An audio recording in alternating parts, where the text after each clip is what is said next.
Hey, what's up, YouTube? How's it going? What's going on, world? What's going on, YouTube? Something didn't work. I need to figure out why later, not right now, because that's kind of boring. So, welcome to the stream, everybody. My name is John. Luna just messaged the Discord correctly. Practicing solo till 10, then Tigran joins. Then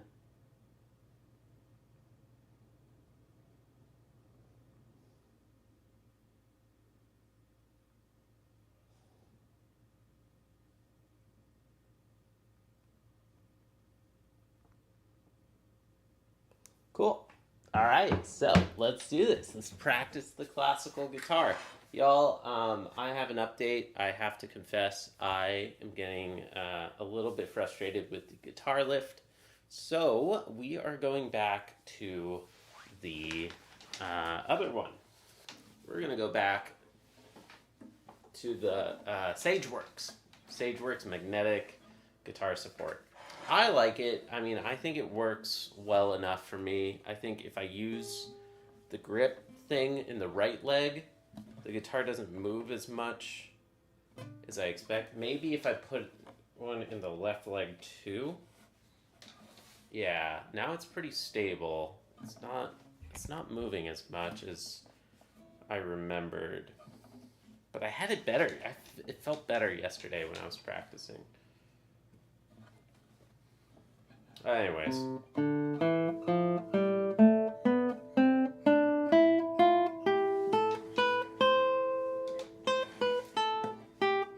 What's up, Tigran?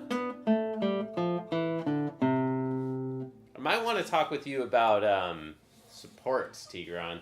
I'm gonna try to go back to the magnetic support. We're trying that. Yo, you just got a new iPad. You've been using one from your college, and I no longer have to strain my eyes to see the music. Let's go, dude. I'm happy to hear that for you. So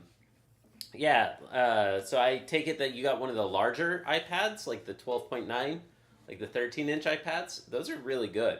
Those are super good. The guitar is like kind of shifting just a little bit.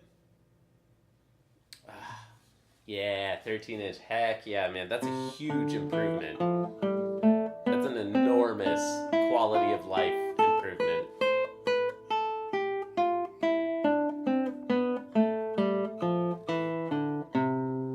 Good to see you, Scott. How are you?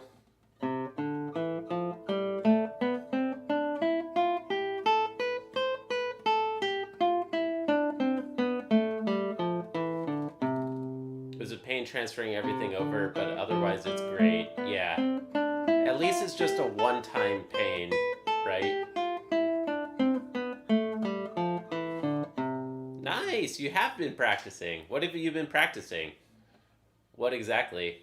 Also, Scott, Tigran, smash the like button really quick. Just double tap the screen if you're on the mobile app, or hit the little thumbs up button if you're on the website. Helps so much, y'all, for the algorithm. You don't even understand, especially for YouTube Shorts. Yeah, it's just a one-time pain, but then there's so many benefits to the iPad. I'm kind of going back and forth. I might start using the iPad again. I missed a lot of 4 likes and 4 viewers. Let's go. 100% hit ratio. 100%. Let's go. Thank you. So, yeah, happy for you, man. What are you practicing?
concurrent viewers. Heck yeah. If we get to 10 likes, I'll play a song, y'all. Otherwise, we're doing only scales. Only scales right now. Thank you for joining my only scales.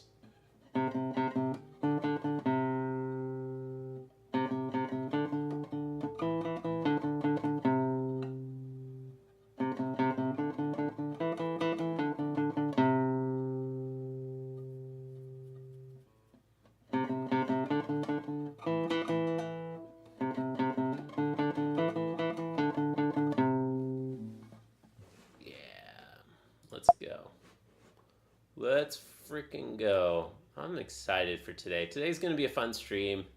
At the hour, we will be doing a dual practice session. I'm going to have guest guitarist Tigran on in 40-ish minutes, 30-ish minutes, at the hour, whatever the hour is. So I'm excited. I hope you're excited.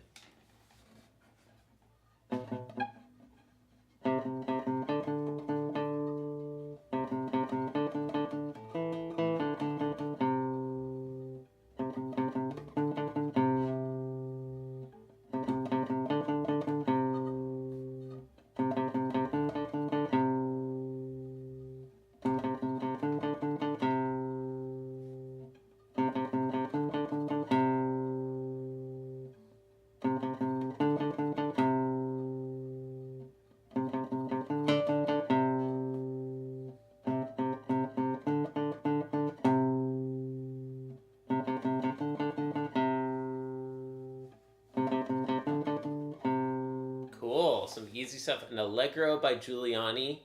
Which one? I'm thinking about starting some Giuliani myself. I'm thinking about doing Folie de Spagna, that one. Variations on Folie de Spagna. That one looks lovely.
By Robert Johnson and Andia Die Infernte by Mertz. I don't know any of those pieces.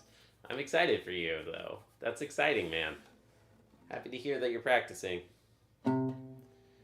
Scott, when does the live stream drop, dude? Live stream when? You gotta join the live streaming community, dude. We would all be tuning in on day one.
Why not? Why not? I think so many more musicians should be doing live streams. I think it's such a cool format that makes sense for musicians. Um, yeah, dude, you just have to get used to the copyright problem. YouTube's melody detection, like YouTube's DMCA content ID thing is just like way OP. It's just so overpowered, dude. Like um it will flag any melodies. Every single thing I post, every single stream I post gets flagged with a copyright.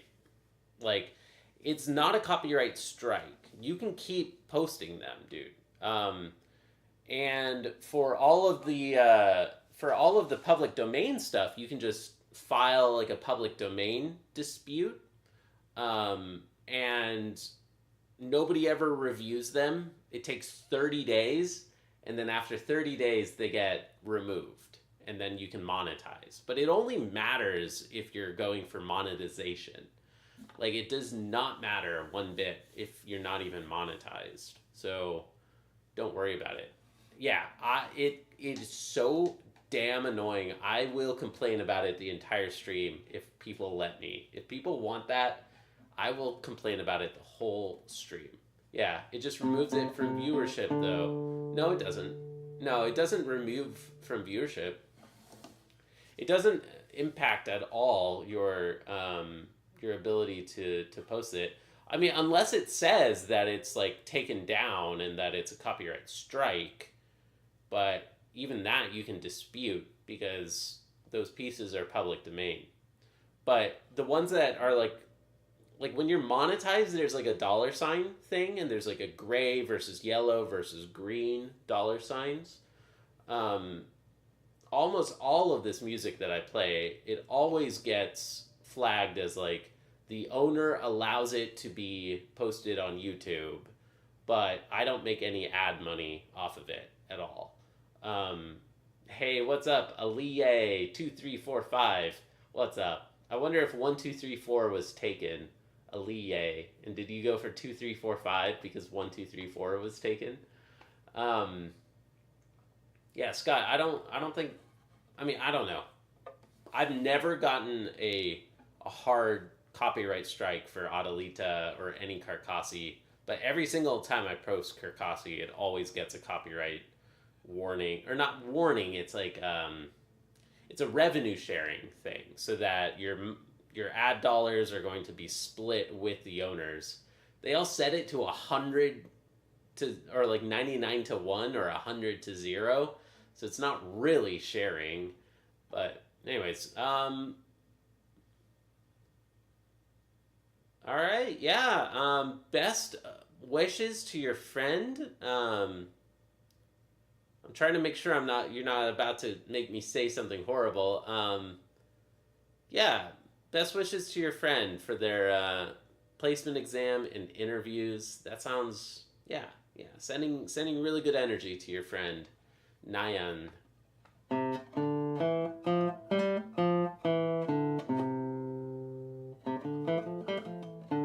What's up, the memo? How are you?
Hey, morning, T-Zoc. How's it going, man? What's up? Tzok streams. I think everybody here knows that, but he's a fellow practice streamer. How's it going, dude? Good to see you. Oh, we're about to do a back-to-back lesson guest stream thing. At the hour, Tigran, fellow guitarist Tigran is going to hop on, and he's going to be a guest, and we're going to kind of practice together. He's not my teacher, so it's hard to call it a lesson, but it's kind of a lesson also. And then at 12:30 Eastern, Luna just runs like crazy when the food goes off. At 12:30, I'm going to do a lesson with my teacher. So if you're still around, in 30 minutes, Tigran's going to tune in. Good to see you, man. How are you? How's the Albenies and the cost going? I'm thinking about starting Asturias again in the new month. I'm going to talk about that with my teacher. I did Asturias, I did Leyenda like years ago in the pandemic. I think it was a little too hard for me, but I could do it. I could play it. I'm thinking about doing that one again. It's like the stairway to heaven of classical guitar, right? Like playing Asturias. You know, I don't care. Like, I don't care if I'm playing the most overplayed music ever. I wanna play that piece again. It's so good. It's good. You know, it's popular for a reason. Today in program, number 1, fake lesson. Number 2, real lesson. Can I use that as a title? Fake lesson with Tigran. I like it.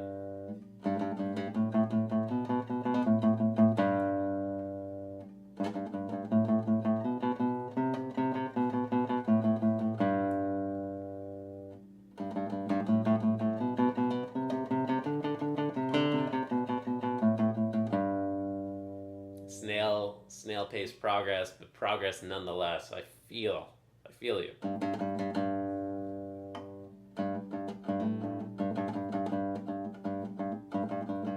That's how I feel about my scales, man. I feel snail's pace progress like, holy crap. If I were paying money to go to conservatory and I would be making this snail's pace progress, I would feel very bad. I would drop out and I would like feel like I'm a failure at life. Like my scales have not developed. Like I don't know how to get my scales better. Like if you have any tips, if anybody has any tips, I want to get my scales better than they are. I want to get to 120. I'm at like 80. Like I feel I've hit like a major wall at like 80 or so. Let's try. 2 octave, G major, fixed position, 80. M-I. See, right there. God dang.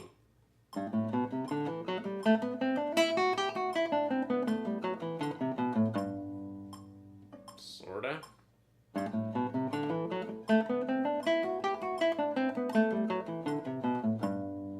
I'm not even watching my form right now.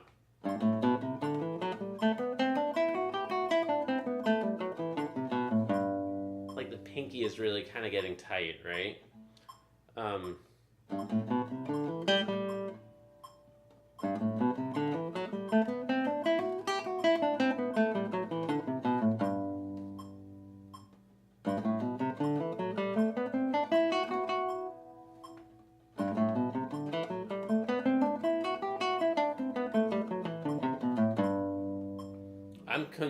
convinced I will never play fast. Me too, man. That's okay, right? There's a lot of music that's not that fast. Are you planting? Yes and no? I don't know.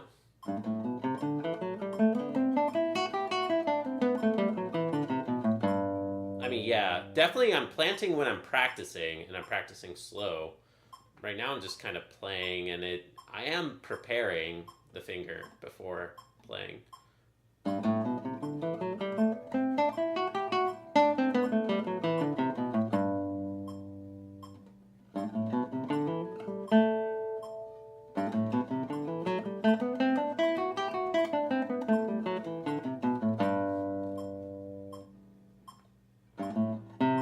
Yeah.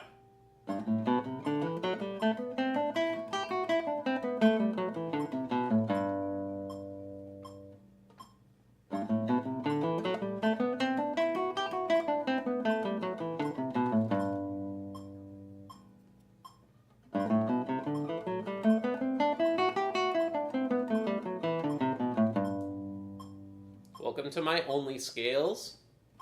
What's up, Jimmy? How's it going? What's up, Jimmy Junga?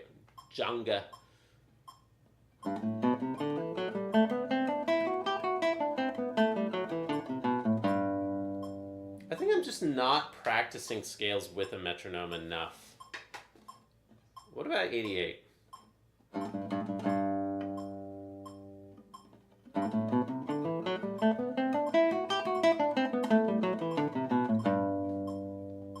Maybe it's a little bit better than before.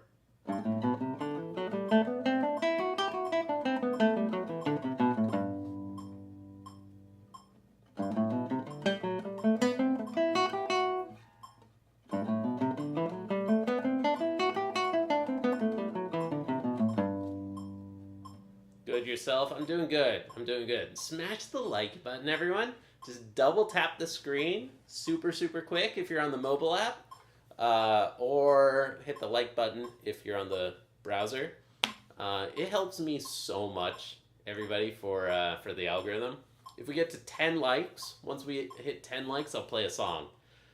Until then, welcome to my only scales.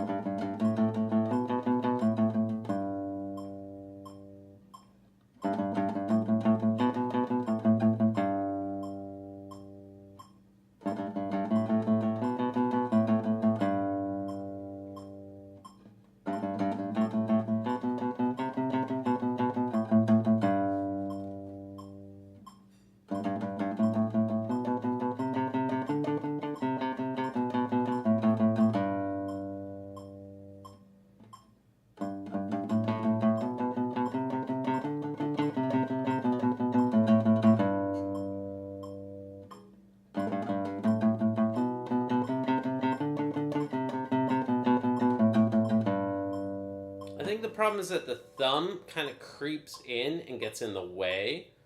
The thumb is getting in the way of the finger. You know what? I want to do... I've been meaning to set this up, y'all.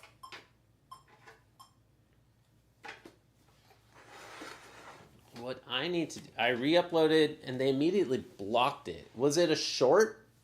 Did he post it as a vertical short? So I know way too much about creator nonsense as a YouTuber, dude. Like, I know way too... Like, I will talk inside baseball all day about this. It was a short. Yep, that's it. So what you need to do is if it's less than 60... If it's 60 seconds or less, it won't block the video. So... when I post a short of 20th century music that rightfully is not in the public domain, and it's still fair use, but it's not in the public domain, I just hard trim it to 60 seconds, like the first 60 seconds. Nobody watches shorts for more than 60 seconds anyways, so it doesn't matter. It doesn't even matter if it's like a musical cut or just a hard 60-second cut. Nobody's watching that long anyways. So that's one option. And then it'll post and it won't block it. Your other option is if it is a public domain piece like the Carcassi, there's a way to like escalate an appeal, and you do like a 7-day escalation, a 7-day dispute instead of a normal 30-day dispute. And your short will immediately be available. But the downside is that if the copyright owner claims, if they reject your appeal, then it counts as a copyright strike. And you only get 3 of those until your channel potentially can be banned. But you're not going to go through that because it's Carcassi. So for my copyright public domain form, I just keep it simple every single time. I say Carcassi born, or like composed by Carcassi in 19th century. That's all I say. I say composed by Carcassi in 19th century. Composed by Targa in 19th century. Like, I don't like post a link to the Wikipedia or give like exact dates or try to like link to any kind of proof. That's all you need. Composed by Carcassi in 19th century. And then you have to like sign your name and it's so much work. It's so painful. So I feel you, Scott. Those are your options. If you trim it to 60 seconds, you don't have to deal with the form. But if you want to keep the entire Carcassi 3, then just file the 7-day escalation appeal thing. What's up, Fluxy Mint? How are you, man? Welcome to the stream. In 20 minutes, I'm going to be practicing with guest star Tigran Sagatelian, and I don't even know what we're going to be practicing, working on. I want to see what he's been up to. I want Tigran to share some of his progress. So it's not quite a lesson. It's like a couple bros broing out over classical guitar, Smash the like button super quick. Anyway, so Scott, let me know if that makes sense. I get heated and worked up whenever anybody talks about the copyright content ID system because it blocks classical music from freaking growing. Like, classical music could be such a huge genre here on YouTube. Music in general, like music streams, could be humongous here on YouTube. But the content ID system prevents that from happening. And it's kind of a shame. And it makes sense why. Like, YouTube was built in the days of like Napster and like BitTorrent and copyright issues in the mid 2000s. But now it's 2025. Everything is really different. So it's just like way OP. It's just way, way OP. Do I say way OP? Can somebody who's like less than 25, younger than 25, tell me? Do I say the content ID is OP? Or can I say it's way OP? Or can I say way too OP? Do any of those sound totally wrong, like I'm not using it right, I know it's not way too OP'd. I would sound like an idiot, right? If I say content ID is OP'd. Nobody says that, right? All right, help me out, youth, the youth of my channel. What am I doing? I'm logging scales.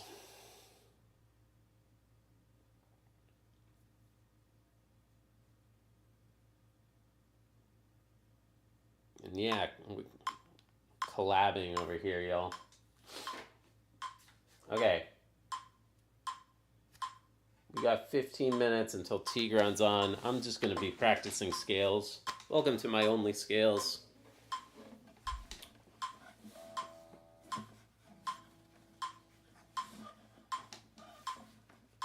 Oh, you don't know what OP is? Like overpowered.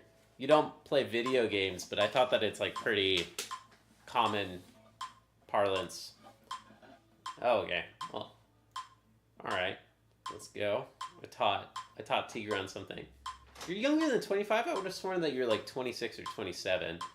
Okay, let's go.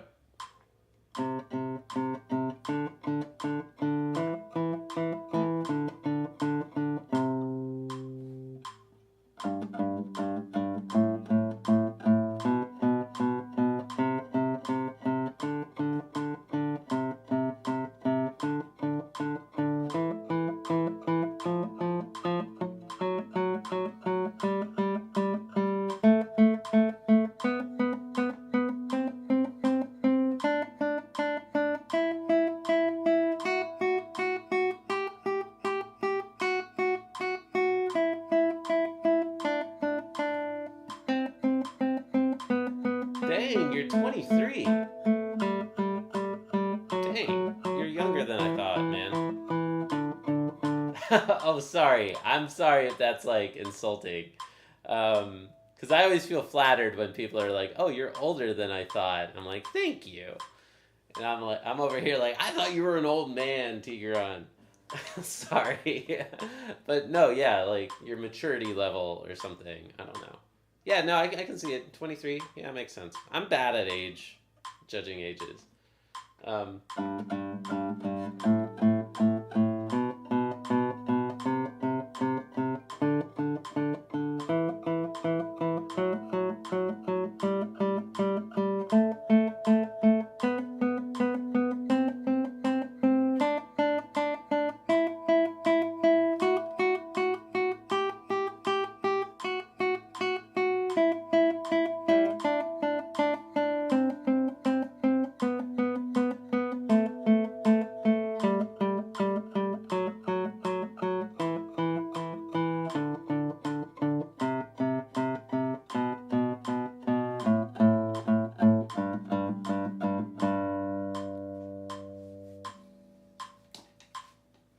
yeah. Yeah, you spent 5 years not playing after college. Hey, Scott Ripley, just you're only 29. You're still in your 20s, dude. I started my very first classical guitar pieces at 27, dude. Like you still have the rest of your life to become amazing. And on top of that, you went to school, dude. You still have the rest of your life to become amazing. You got this. Yeah. I'm about to ban you. I swear I'm about to ban you, Scott. Take those words out of your mouth. Take that back. Yeah, I'm 36, so I feel old as hell over here. I'm basically ancient. I should give up. Oh, well.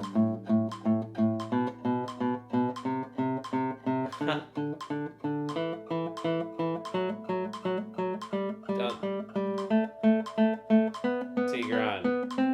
Come on, man. Come on.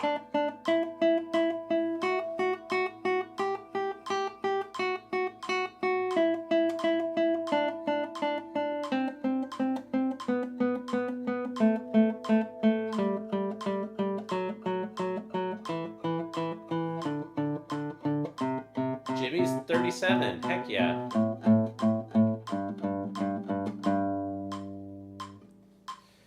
I like how much diversity in age this YouTube channel has. Like, I had some people who are like, I've had some users who are 13. Like, some viewers are 13, and then some people, one person who's like a regular is like 90. Dude, like 90.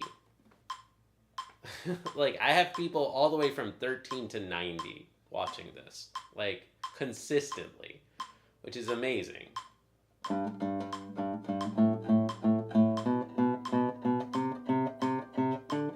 Jimmy, we both have our whole lives ahead of us, man.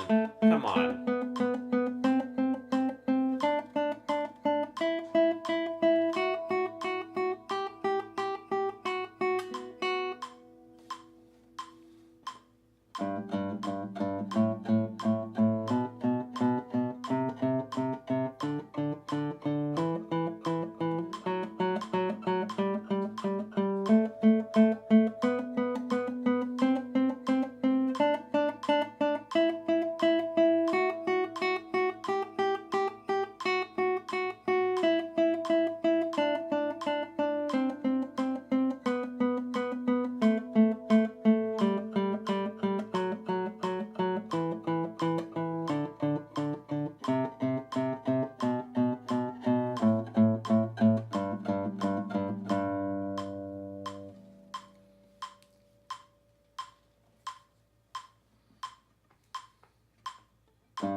Yeah, Tigran, you were in Ukraine, right? While the war broke out.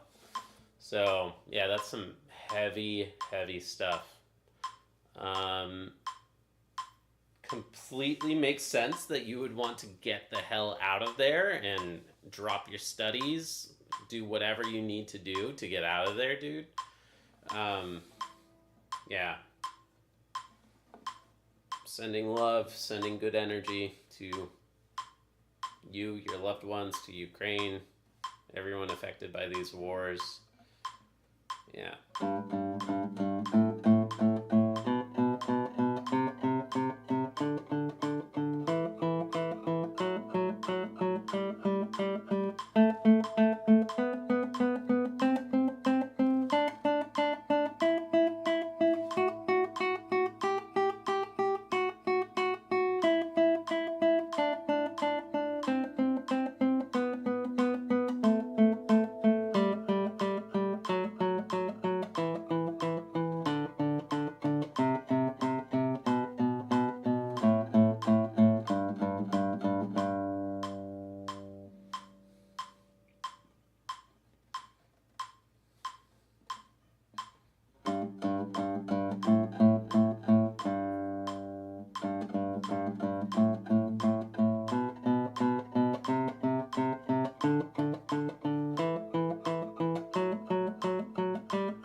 Yo, what's up, AP?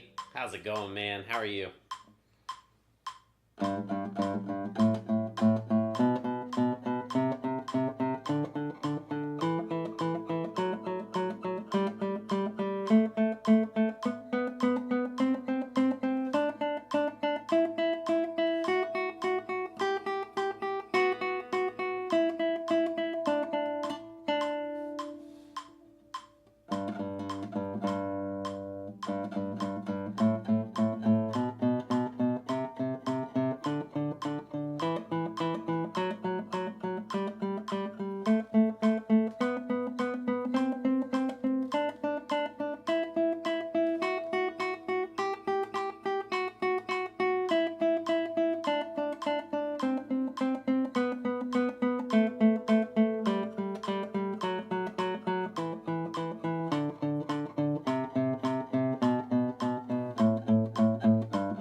Hey, see you soon. See you again, Jimmy. No.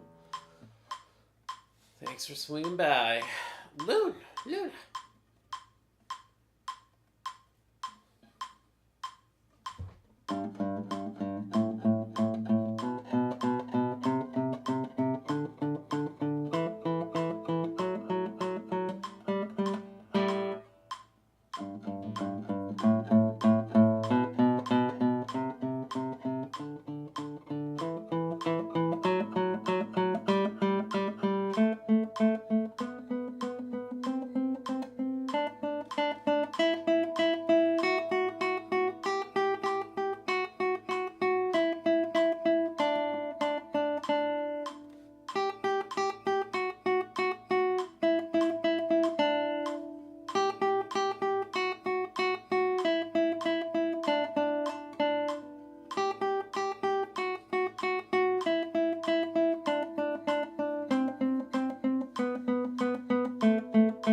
Wild Z Gaming. How are you? What's up, man?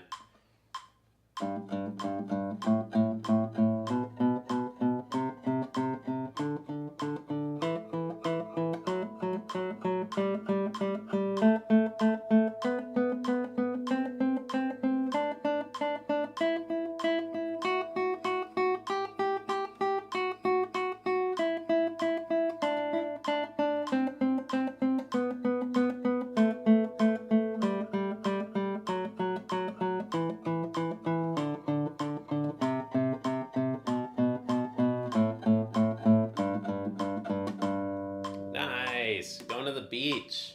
Heck yeah. Happy for you. I want to go to the beach. I'm jealous.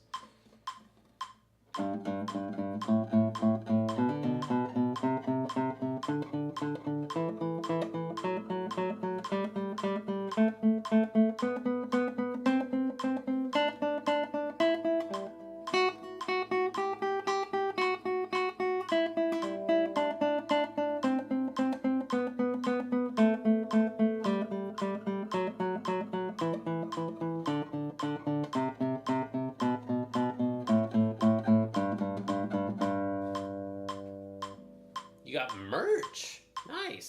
I have merch, but I haven't even gotten my own merch yet. So I'm doing a terrible job, an absolutely awful job as a creator. But I do have merch. It's amazing merch.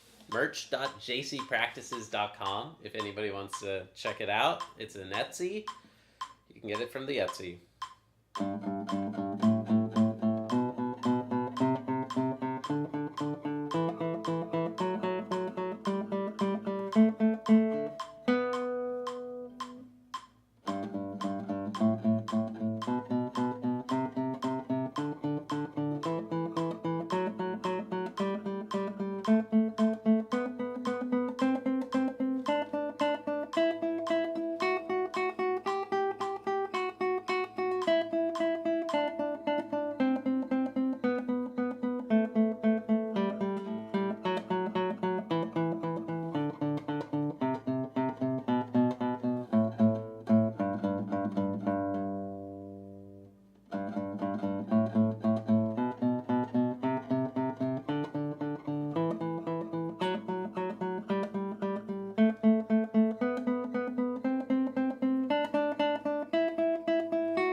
Trying to crawl our way up. I don't have auto noting tempo on yet. 1, 2, 3, 4. Okay. Tigran, whenever you're ready, I'm going to get some water and I'll be right back. And in a moment here, everybody, in just a moment, we will be practicing with guest star Tigran. Let's go. I'm very excited for this. Let me be right back. I'll BRB. I'm going to go get some water and just like a quick bite to eat. Be right back.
vinyl to attach to my guitar so that I can play with it. Hi, Luna.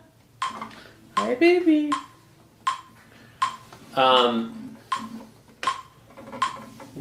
Hi. Hi. Hi. New strings. Yeah. It doesn't work with matte finish. Yeah, this is a like a French polish guitar, and so that makes it harder to stay stuck on. So I need to get like vinyl and then, or like refinish the guitar. Look at this baby. Look at this baby. Look at this baby. Hi, Luna. Hi. You're cute. You're cute. You're cute. Yes, you are. Yes, you are. Go away. Go away. I'm practicing. Go.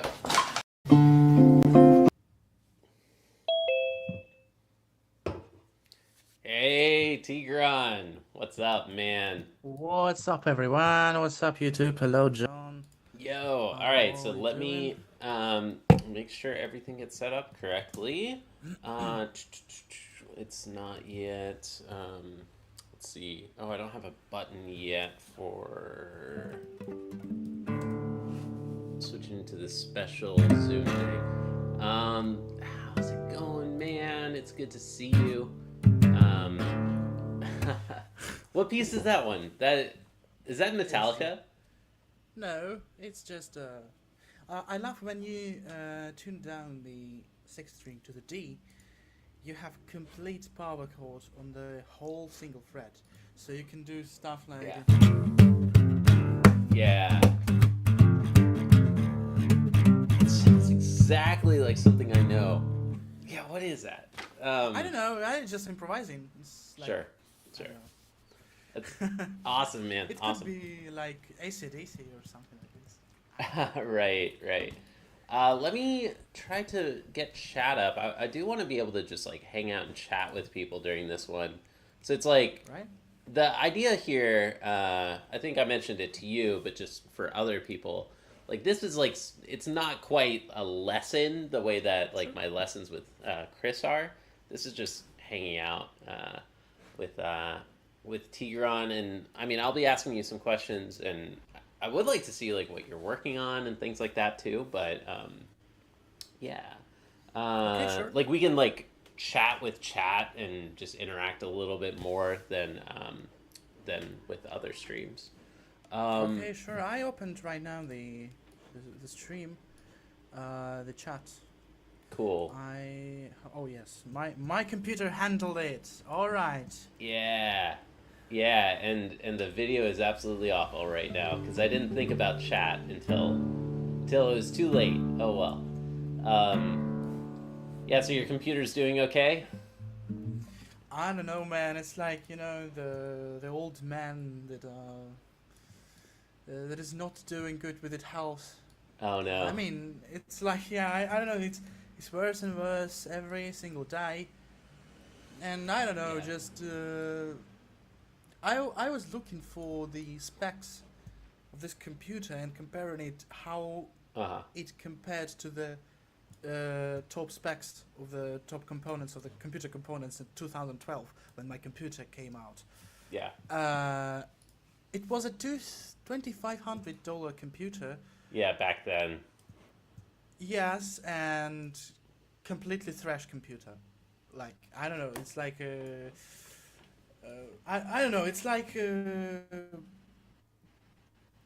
how it's possibly. I mean, that is okay. It's like a laptop. It's thing, but I mean, damn, it's like a $2,500 Yeah. computer. I did not buy it for this money for sure. Yeah. But I mean, I would not buy this trash for this money. And it was a base model. It was a base model. I have 8 gigs of RAM. It's completely awful. I mean, it's Yikes. dying. It cannot handle it anymore. He begging me for mercy. I don't know, for let me die, bro. Don't use me, please. Yikes. So yeah. Yeah, I feel you. Okay, alright, so the video is like finally tweaked decently so I can actually see chat at the same time. Awesome. Well, cool, dude. Yeah, who knows? Someday I'm quite tempted to upgrade my Mac Mini. It's like because I'm often doing like 3 or 4 different streams at the same time. Sometimes like it's starting to push it. Like it's starting to get CPU bound, and who knows? But Do you have an M1 a Mac Mini? yeah, yeah, it's nice. I mean, but just like what you said, like back then it was like $900. Yeah. Now, like you can get the same, like a better, much better Mac Mini for like $600. Yeah, $600 and 4 Yeah. Mac Mini. It's like an insanely good. It's an amazing computer, and it's like tiny and really adorable and like really cool, Yeah, like yeah, tiny yeah, I footprint. like it. So it's like a way better chip. You know, 16 gigs of RAM and everything, and yeah. The only problem with the Mac Mini, I think, sorry, one last comment, is like you can buy a Mac, and it will be actual Mac, for this tiny amount of money, and you will buy the cheapest like monitor, the cheapest mouse, the cheapest keyboard, Yeah. and it will not give you this Mac experience as, for example, the MacBook or iMac can do for you. I mean, the best monitors, the best keyboards, the best things, trackpads or stuff. The So it monitors. can disappoint at some point. I don't know. I could geek out about tech this whole time, but like, I mean, my monitor is not like an Apple monitor. Like, screw that. Those things are insane. They're just like $1,200 or something stupid. Like the doesn't make a single ounce of sense. Mine's just like a pretty average Lenovo monitor. I got it from work actually, and then they didn't require us to return them. Same with like this chair. I'm always like self-conscious about this chair. It's an expensive ass chair, but I got it from work, and after the layoffs, they never wanted any of this equipment back. So I'm like, hell yeah. Oh yeah. But yeah, like, I don't know. I definitely don't use like the Apple mouse. I really like this Logitech ergonomic mouse, which really helps for guitar, I feel. And I mean, it's not.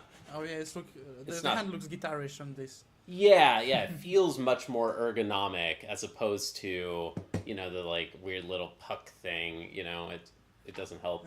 Magic Mouse is a trash. I would never go for it. I would never buy the Magic Mouse. The only trackpad. Yeah, The best thing to manipulate your mouse is like trackpad. Yeah, the trackpad is really great. It's really Yeah. quite nice. Yeah. But the Magic Mouse is like insanely bad for design, for everything, Yeah. for ergonomics, for everything. Yeah. So yeah.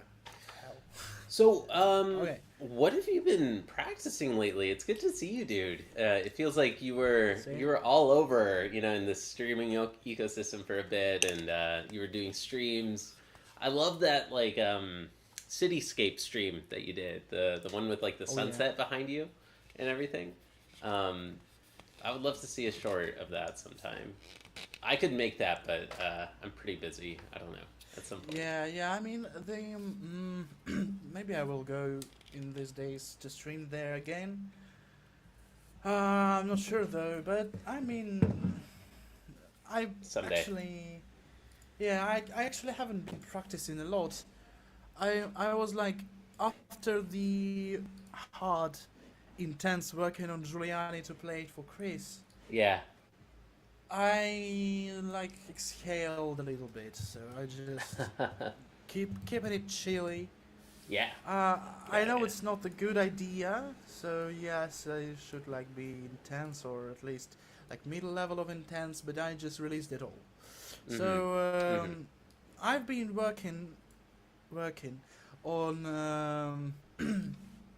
on the Night in Tunisia Yeah. by Roland Dien's no by Dizzy Gillespie, Mhm. but it's like arrangement of Roland Dien's, our lovely guy. So Yeah. Yeah. I could tell if you I already told in your Discord there that if you want to like screw your brain and your fingers, just pick any of Dien's piece. Yeah. Really. And you will reach your goal.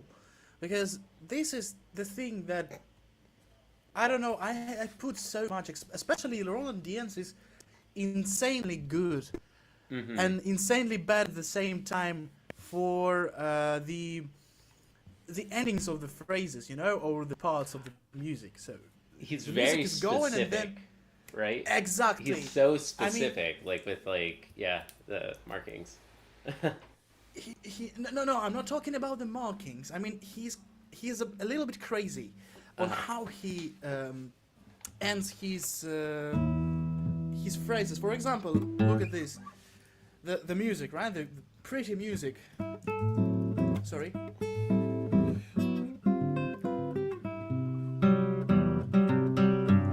And the minor second here.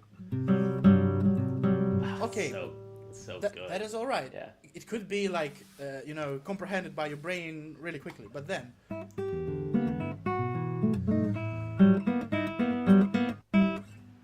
Yeah. So. Yeah.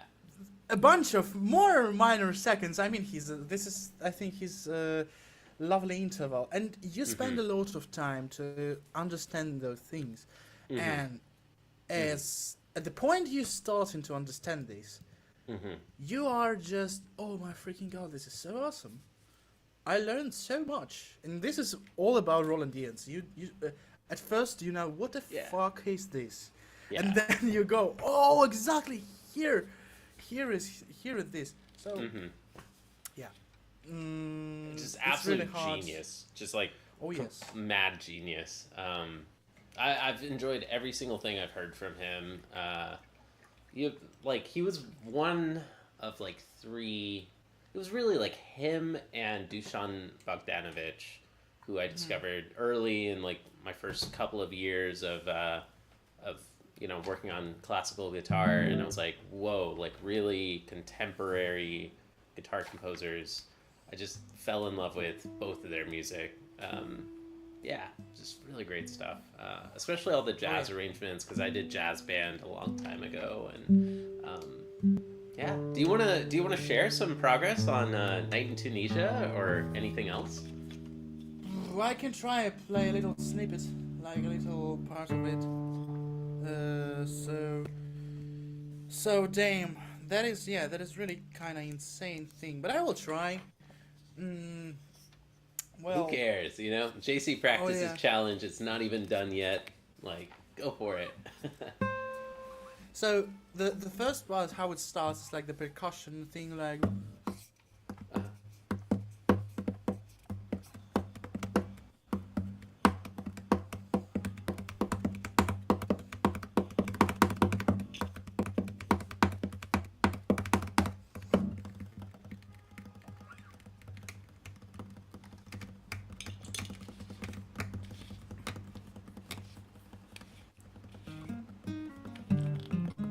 oh no.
Oh, damn it. Sweat got into my ear. I'm sorry. Oh, God. I feel you. How hot is it there? Yeah, today it's pretty hot. It's like 32 degrees. Ooh. Oh, okay, so... Sounding good, though.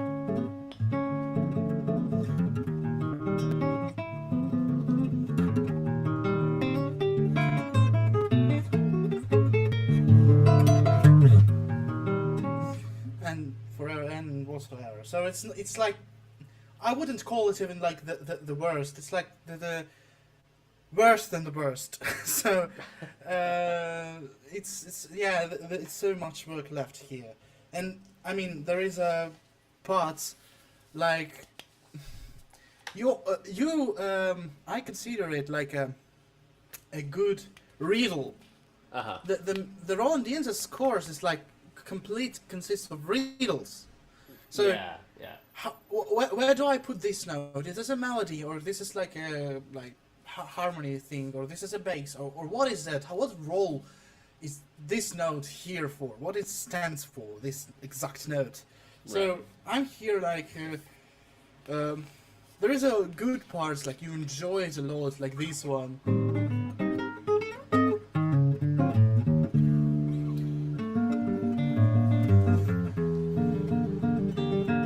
And then it starts. So, and you don't know how to consider it. You have to like think a lot of it, play a lot of times to knock it in your head. So that is the thing. Oh yeah. And then I'm now currently how is it pronounced? No matter.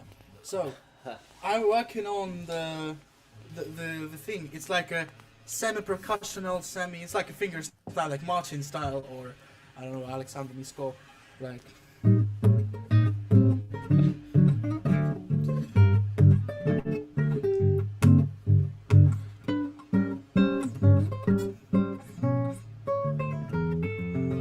So yeah, this is the first time I'm playing it today. Actually, I was playing today the Tango and Skai. Oh yeah.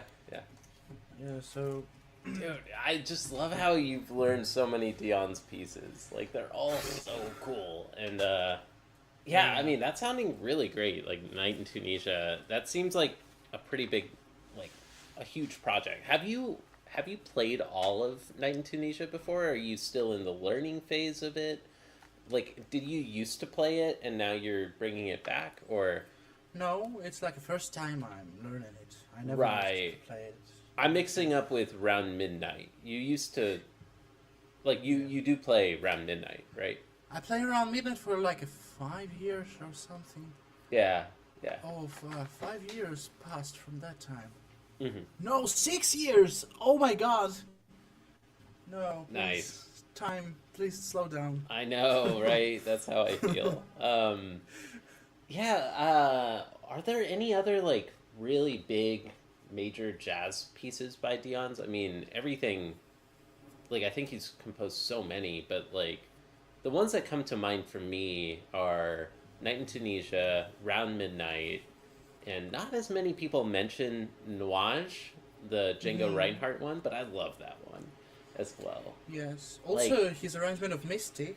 Yeah, Missy's so cool. I don't even know what his arrangement is like. I need to listen to that again. Is it on... It's cool. I mean, I played Misty first time on the piano. Me too. It's like the... Actually, yeah.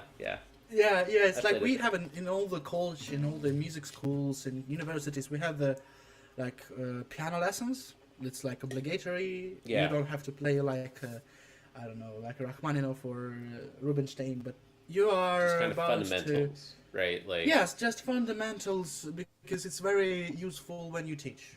Mm-hmm. Since our education is mostly focused on the training teachers. Yeah. So this is what it is about, and so this is very useful instrument to learn to teach somebody. Right. Well, yeah. So I have played only like Round Midnight of him. And also there is one of the also the bossa nova standards he made, like Felicidade, this one that I played first time here with the minor seconds endings on the phrases. The chansons album. So yeah, that one is so nice. I love that Oh, one. yeah. Chansons Françaises. Yeah, they're awesome. I love them. So I learned one like a few months ago, but at the point I had to like continue practicing. I already got the all notes memorized, but it was a moment I had to like continue practicing, like polishing it, but I left it. So I need to first whenever I decide to proceed it to get it back, I'll have to like really learn it again almost. Yeah, yeah. So yeah. Cool, man. So you said that you've been practicing Tango and Sky. I have questions for you, dude. I'm learning it right now, and I find it hard. Like, I find it really hard. Do you have any tips on... I mean, first, like, I'd love if... Do you want to just play the thing? Or do you have any thoughts about, like, how to practice it? I mean, and you've seen me practicing, so you know where some of my challenges have been. Like, especially the kind of, like, little tremolo section has been tough. Oh yeah. Like, super tough for me. I was thinking, yes, about this tremolo section. I was trying to consider how to improve it, because it is a thing also I struggle with a little bit. Uh-huh. So, yeah, it is like... It is supposed to be very, very sharp, like da-da-da-dun, da-da-da-dun, da-da-dun, da-da-dun, da-da, but also not too marcato, you know, not too like da-da-da-dun, da-da-da-dun, da-da-da-dun, da-da. So it's not supposed to be like this. It's supposed to be like so it's like I don't know what to compare, but still. So I could like play it once. Then actually I could, if you want to do this way, so maybe Black Sabbath, yeah. I want to, sorry, I was reading the chat. So I think my chat is behind or like not working or something. Because the last thing I got was Siddharth. But there is... Oh, really? Oh, yeah. Okay, I just have to refresh. Hey, we got Luke, we got Patricia. Thank you for whoever said Black Sabbath, because I was missing all of those. Hey, we got Patty and Joan. What's up? And we got Leah, we got Luke. Look at that. Welcome, everybody. I was like, why am I... Where's chat today? Yeah, so what were you saying? Yeah, I can propose the thing, so I can play it once. Then, if you want, you can play through, and maybe I could, if I notice something that I wanted to point, like some things, I can like tell you, like pause you and tell you like, okay, here I suggest some things like this.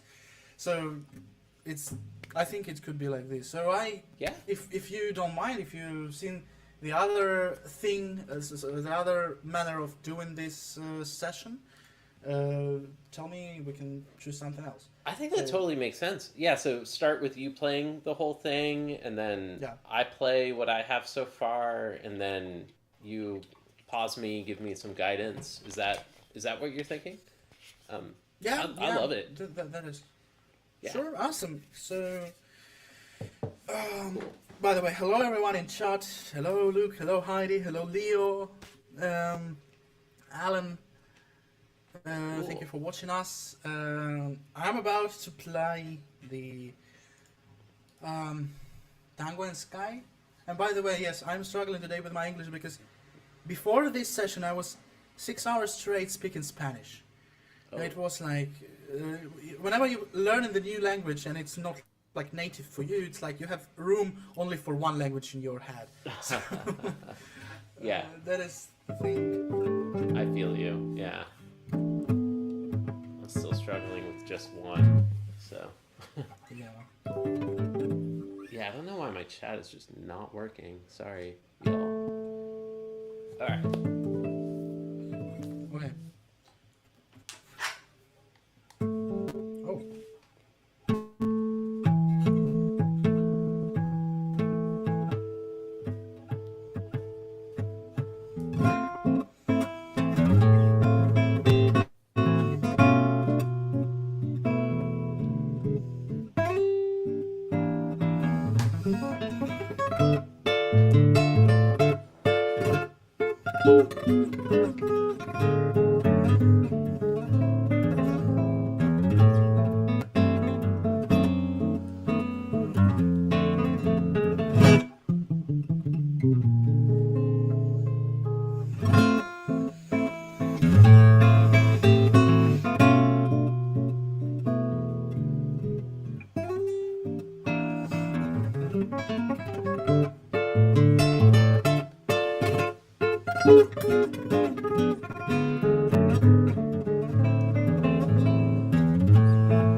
Yeah, So, man. somehow Yeah. like this. Heck yeah. Heck yeah. That sounded great. Dude. Nice. Nice job. Thank you. Nice Thank you. job. It sounded actually better when I was actually practicing. So once, like Always. 2 or 3 weeks ago, it was like I felt it better. Yeah, In my hands. Well, it's not like part of your repertoire right now. You're just kind of like bringing it back for this session right now. Oh yeah. This piece is like below you, like quite literally, right? Like, Oh no, I still have some challenges in this. sure, So but it's the thing is, I've been told by my teacher one good thing. So it is whenever we were discussing which pieces I pick for the entrance exams or something like this, I was like, she told me like it is not to show the level of the piece, it is show your level. yeah, So- yeah, Even Carcassonne 7 could be played so different ways, and you, no matter like which level you are, you have different like tasks in every single piece, different Yeah. views of it, wider, deeper, whatever. that's true. So yeah, That's thank how I'm- everyone, thank you guys in the chat. Yeah, that's how Thanks. I'm trying to feel about like the Brower studies, like still continuing to work on those and try to bring them to a higher level and like look for things to keep working on. And but I mean, but for you, like a stretch piece, or not a stretch piece, but an appropriate piece that you're working on is like the Giuliani Grand Overture, ARCT level, RCM ARCT. You know, this is like maybe you're trying to polish it and bring it to the highest possible level on this piece, but it's easier than the Grand Overture, right? The secret is there is no highest level. Yeah, I mean, yeah. the whenever you think is highest, there is something higher. You know, like there is always bigger shark or something like this thing. Yeah, that's true. That is true. Give me 3 seconds to try to fix chat on my end, because like You sure? I have to like manually refresh the page for it to show up. Oh, okay. Whereas I see like, hey, EQC TV, what's up? How's it going? We got Jimmy, we got Luke, we got Leo. Good to see you, Luke. Yeah, welcome everybody. everyone, guys. It's great to see you all. I don't know why chat is just totally broken on my side. Yeah, give me Thanks like for your feedback, minute. guys. yeah, everybody's like so hyped right now in chat. Cool. Yeah, that was awesome. And now we're going sorry, to I will disappear for a second from the camera. Oh, yeah, absolutely. Please, sorry. Yeah, right now it's just me, I think, if I did it correctly. Yeah. And now this is going to be a YouTube first. A YouTube first. Like somebody actually playing a piece well, and then side by side, right afterwards, somebody playing the same piece, really poorly. Like, does that exist? Is there a video like that of somebody learning the piece? You know, at like, I can barely get through the first page, and you just played it like really, really well. You know, and I'm gonna be stumbling. Like, I feel that literally might be the first time on YouTube that this is gonna happen. So I'm excited for that. So you was working. Correct me if I'm wrong. Uh-huh. So you was working like specifically on some like difficult parts. Yeah. Or have you proceeded yet to the like putting everything together or no? Sorta. I mean, I have started putting together the first portion, like the up to the repeat, and I haven't even learned the second repeat yet. But like that, kind of like beginning through the repeat. But it's pretty out of tempo, like especially like the tremolo part. I have to slow down during that quite a bit.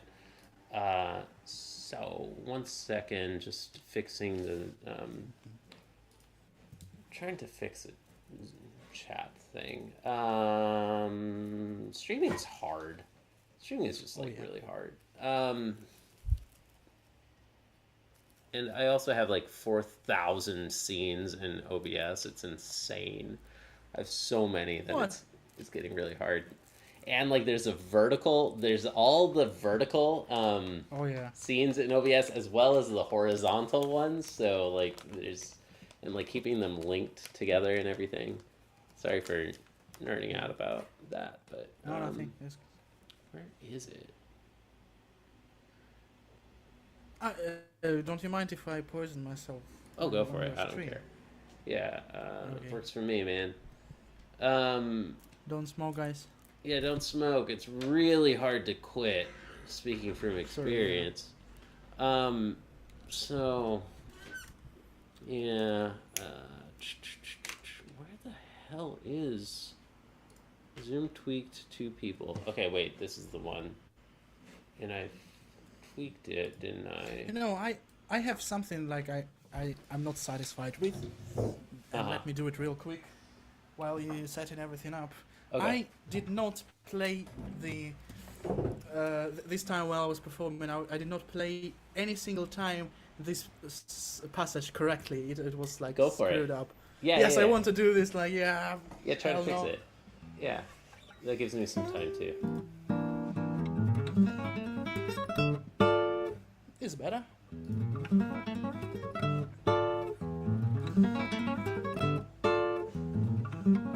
Yeah.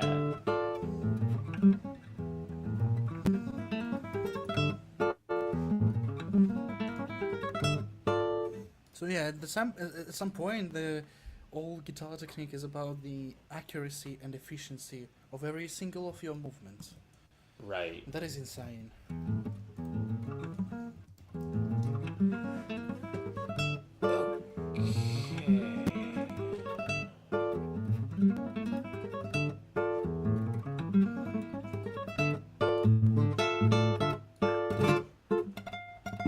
Oh, and this one is like, yeah, it is really tricky. Not gonna lie. Yeah. You know what? I'm going to give up on trying to fix this chat problem. Hey, Nilo Red on Twitch. What's up? How's it going?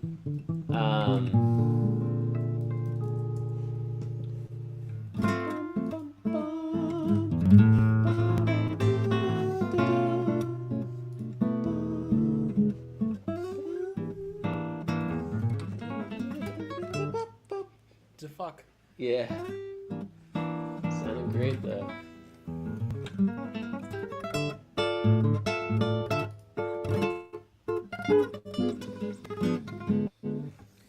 Yeah, I'm also not so like quite satisfied with this tremolo thing. Yeah, it's really like, and I think I figured out how to like practice on that. How to find the good balance on these ones. It could not work, could work. It's like it depends on on anybody. It's like individual thing. What you will find useful for you, what will help you, or what will not. But still, Right.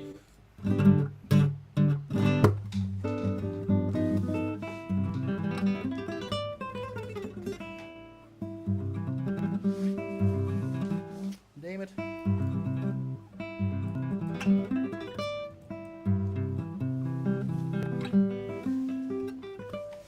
Cool.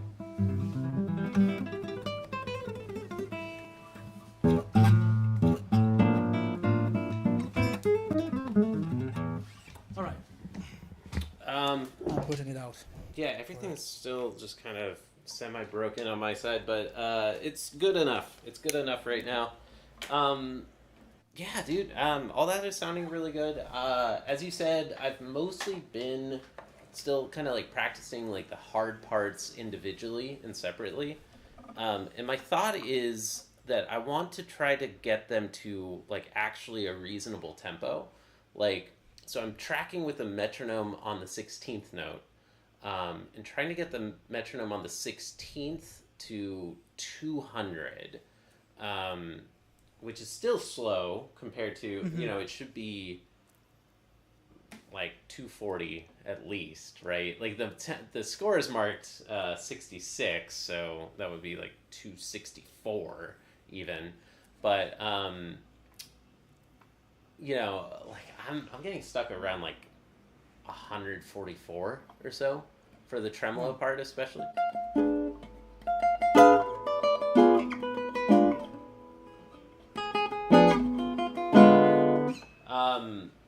So I haven't even practiced this at all yet today, but I can try to give it a shot, and just see what happens, I guess. But like I guess one thing I want to ask. Sorry to interrupt. Can you please I would love to see you like please turn thank you, a little bit more. Yeah, you got it. Yeah, the right hand like completely because it was Yeah. like a little bit cut off. Right. From Okay. of the frame. Let's see. Okay, thank you. I think Sorry that this to should be a interrupt. bit better, right? Okay. Mm-hmm. Okay, I'll just have to move this. Okay, so I can give it a shot. There's a lot of issues still in this. You know.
And I'm just gonna cheat, and you're not supposed to repeat that one right there, and I know that, but I haven't learned the second repeat yet.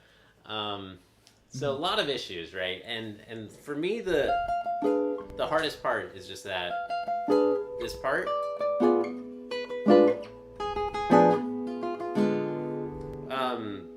And obviously, I have to slow down a ton in that part. So my strategy right now is I shouldn't be playing everything all together right now until I can get that add a faster tempo, because it feels damaging to the development of the piece to like play it and then have to slow down in that part and then continue. So Yeah. I want to know, like, what is your strategy on something like that? Like, should I only play that segment of music at the speed that I can do that part? Should I be trying to connect everything together at this stage, do you think? Or should I just be practicing that part as an excerpt, like the hardest section? You know what I mean? Or any thoughts? I can tell you how I do practice, like the things, the pieces. So I'm trying to get. If we imagine like is the complete done piece, it's like we call it 3D, Right. three-dimensional, right? Mm-hmm. So everything is like in tempo, everything is like good dynamics and stuff. So everything learned, right? Yeah. Um, and there is some parts in every single piece that are a little bit more difficult than the others. Mm-hmm. So Mm-hmm. I'm trying to get like from the first note till the last note, Mm-hmm. and I'm trying to build like 2D, two-dimensional, right? The picture, and if something is like very difficult to me, I will stop on this part and play it a little bit. Uh-huh. So and practice it a little bit. Then I will go further. Uh-huh. So I will go like continue to learn everything else, and trying to connect this from the first. So I'm trying to do multitasking. Yeah. So and whenever yes, also like the first view of it, yes, I'm doing like this. The second as well until I get like more or less understood. Uh-huh. And then I'm working on every single part that's still not 3D. Yeah. Yeah. So it's Uh-huh. kind of building like this one. I don't know. Some people, my teachers told me that it's like a little bit unorganized or something. But I'm kind of like finding some order in this kind Yeah. of chaos, right? Mhm. So it's my own order. So in order to, yeah, you're absolutely correct about the thing that if you playing it all together in different tempos, it will like a little bit, it will Yeah. influence on your on how you hear it inside. So how do you Right. hear it, right? So and as I told to my students every time, so if you find so your tempo, if you are connecting stuff, your tempo is defined by this slowest part Yeah. of yours. Yeah. So Yeah. if you're playing this in the slowest, if you're, for example, if you're playing this one as 140, this tremolo part, so connecting tempo for you from the beginning will be 140. Yeah. So Right. and also yeah, specifically about this part. Well, this is kind of tricky, right? Because I mean, you normally do tremolo when your hand is still on above the strings and you like in percussive, for example, right? So Yeah. yeah, but here the main problem is that with this chord, with this strum, Yeah. you gotta move all you and disassemble all your settings Yeah. of these three fingers, and that is the main problem in here. And so how I'm trying to how I figure out what I consider how to affect this. So we will try to make it we'll try to make the stillest posture possible. Yeah. So yeah, Okay. we for sure gotta move this arm, but Yeah. we try to move the make the smallest move possible. So I trying to start Okay. so with not a chord, but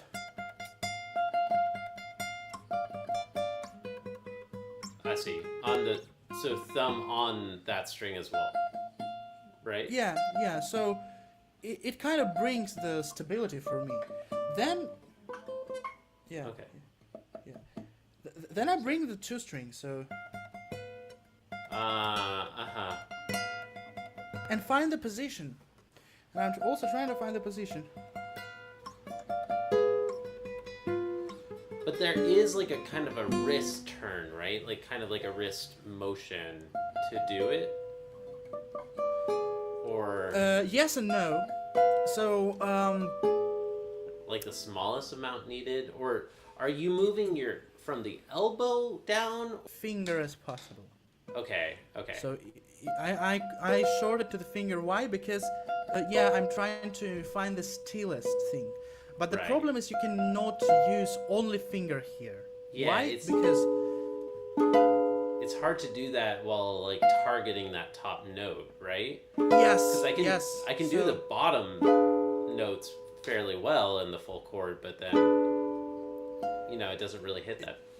Yeah. The classical guitar is and the guitar itself, it's like very good at this point that we can in every chord. So it doesn't matter if we pluck it or if we strum it, we can highlight some notes of this chord, some intervals of this chord. Yeah. And so if you do the finger only, you will not able to highlight the top note, because Yeah.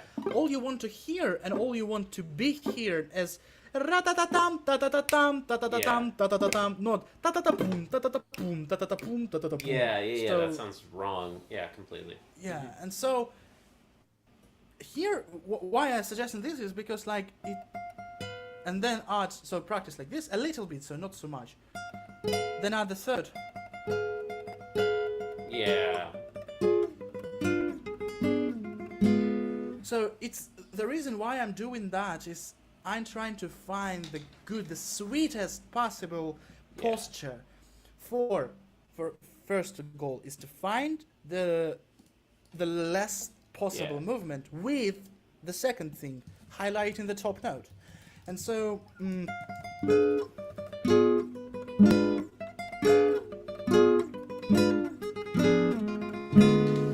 and also what helps us that he mentioned the glissando on from every chord to each other. Yeah. I'm not And using that that. is Yeah. That, right? the whole chord, I guess. No. The whole chord. Oh. Can you check, please? Because I will like spend half an hour trying to open it on my computer. You're because right. It's lagging as hell. It does say glissando, but I never realized that. Yeah, you could do it with the whole. Is it chord. on a whole chord or just the first note? He writes gliss really clearly above the. Here, it'll be fastest if I just put it up to the camera, I think. He writes it very clearly over the fingers, like on that melody note. So my thought has been that. So do you see how like gliss is marked over AMI every time there? Yeah. So my thought is that you use the gliss on that top string only, but I could be totally wrong. Like, do you maybe the trebles? Like, you don't want a squeak on the bass, right? Or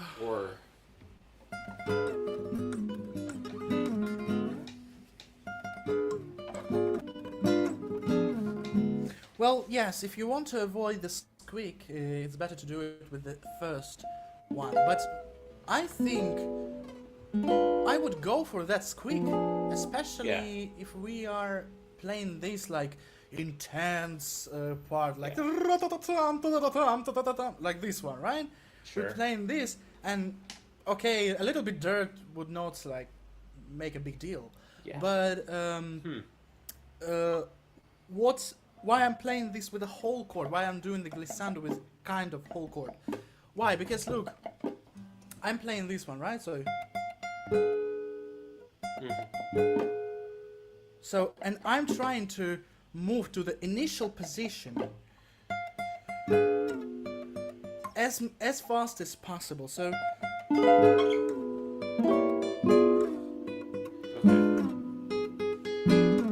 especially the most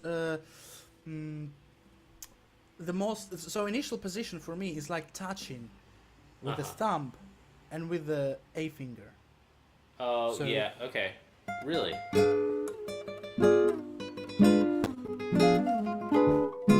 I see. Okay.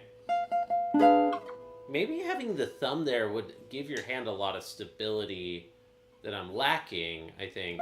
Because I've been doing thumb in the air.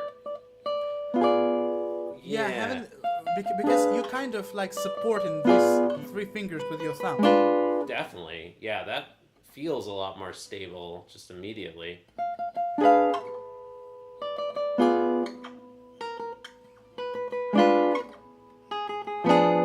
I mean, it would mute that ringing somewhat, but like you move the hand so it doesn't matter anyway. Yeah, and right? actually this thing is so you can play it without a glissando at all.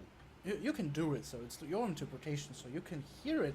So the Rolandians hear it like this, and we kind of not in the right to argue with him because he wrote this music, but still, I want to bring a little bit part of mine here in this music. So I listen to remix music and like like pop music. Like I listen to so much remix music.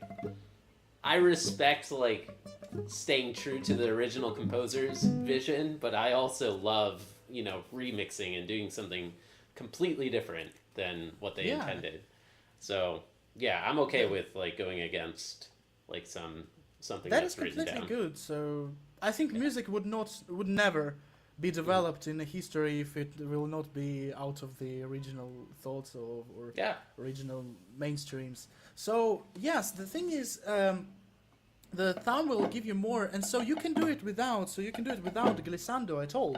You can do it ta-da-da-dum, ba-ba-ba-bum, ba-ba-ba-bum, ba-ba-ba-bum, ba-ba-bum. So whenever your interpretation would be, whatever your interpretation will be, it is you to decide. I think here is like 2 options. I would like give myself 2 options here, so to play it this way or this way, but for me, when I'm playing these, so the first I'm bringing back my thumb, and then the A finger. Okay. Because thumb is when you find the when you're placing the thumb, you find the stability, right? You find the bringing back your initial position, right? And then you bring the the A finger. So, yeah. Right.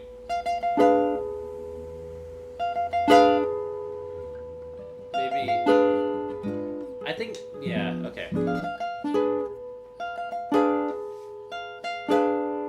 I think I'm only doing wrist flick, and I'm not doing any thumb motion. So I need to practice kind of doing both, I guess. Like, I think I derailed you a bit earlier when we were talking about like how to still target the top note while minimizing the wrist motion, right? It's just a matter of practicing 2, 3, 4, right? Like that. But yeah, like, for me it's like it works for me because it finds the stability, and I think it will also give you stability whenever whatever you use, the wrist movement, the elbow movement, or another one. So I was worried about I was observing this one. So how do the greatest plays this? So how do Rolandians play this? How do other people play this? Mateusz Kowalski, and mostly they are using the elbow movement, elbow and wrist movement. So they are kind of like pushing it, like this one. So they keep like the thumb horizontally and play it like rum rum rum rum, like the saw. But also I found the guy with it seems like he has big hands. I have pretty big hands.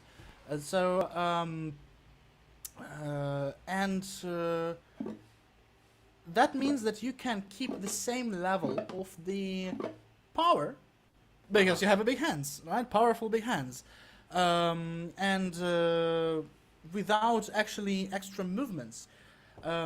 Also, it could be like visually, you know, like Yeah.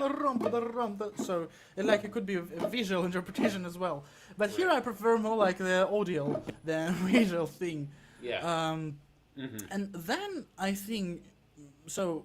I would prefer to use this one. I don't know what Chris would tell about this, but I actually don't see anything wrong with using like mix of the thumb and wrist instead of wrist elbow mix. Because it gives more stability. Right. Especially if it's like it's a tremolo, it's supposed to be fast. We have to like be as more efficient as possible. Yeah. So I think this could be a good thing. And this one here with the only one string, with two strings, with three strings, it gives, I think it could give like a little bit of stability. Yeah. Not to practice it much, just like to find a good position for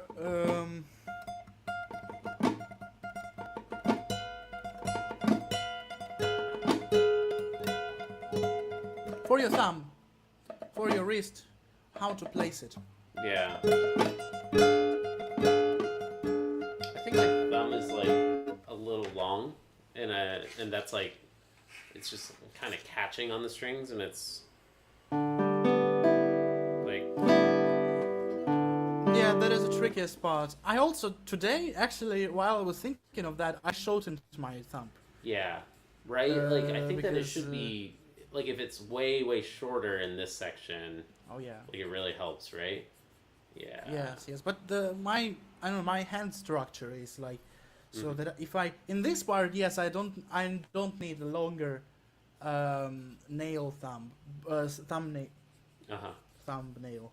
Yes, but in other things, in other parts, especially if I play like the more, darker sound, warmer sound, when I play these, it makes me feel lack of the thing of this nail.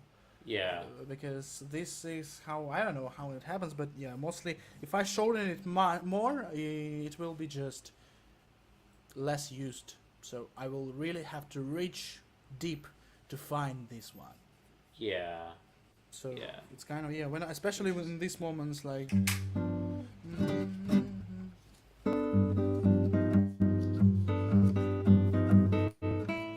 So even though after cutting this down a little bit, I'm feeling like I have to still find it. Yeah. Find the nail of this one to play it, and to play the basses with the thumb, which is extremely important actually, to lead the bass as well as another voice. Yeah. Hey, I have an idea. Since this is like a longer hangout kind of, it is a lesson, but it's also a longer lesson. We hit 25 likes. EQC TV just said, we've crossed 20. Would you like to be the guest artist? You can play any song you'd like every 10 likes we get. Okay, sure. How do you feel about that? If you want to. Yes. I just need to remember what do I remember. To play on the guitar. If you don't have something, I could play something, but thanks for the 20 likes, everybody. Once we get to 30, we'll play another. Thank you, guys. Well. Yeah.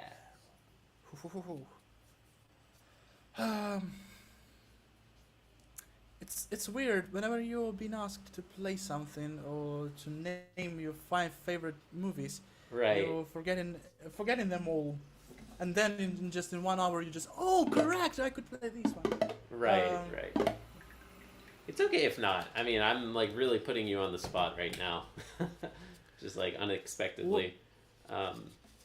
You can think about. It's okay. I mean, I've been like so some of them were spontaneous. But I want to just check my repertoire. Give me just a second. Absolutely. Into Yeah. my.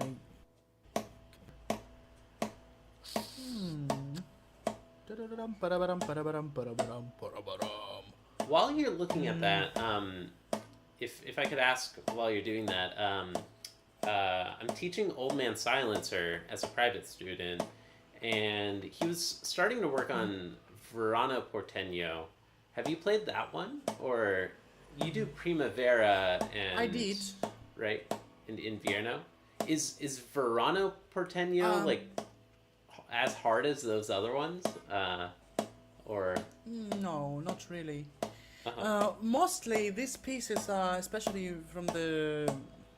So we have to consider that this was written for the band. For the what? originally. For the band. Oh, really? For the yes, it has like. I didn't know. There are recordings of Piazzolla's band. It has bandoneon, guitar, piano, bass, and some percussion and violin. Sorry, yes. I don't really remember about piano. Yes, I think it has piano. I didn't realize So it is, yeah, like a good recording of that. I loved it too much. Mhm. And so, and that is what Sergio Arce wanted to like bring to the guitar. So this one is like the orchestral thing of the guitar. So the main difficulties is there, but also about the guitar. Well, the tangos by Piazzolla has normally the fast part, the slow part, and then fast part back again. He's kind of like alternating this, and so the biggest thing about the slow parts is that the guitar does not has the control of one single sound. It shuts down, it fades out, and in a few seconds you will not be able to hear it. Yeah. And sometimes it's like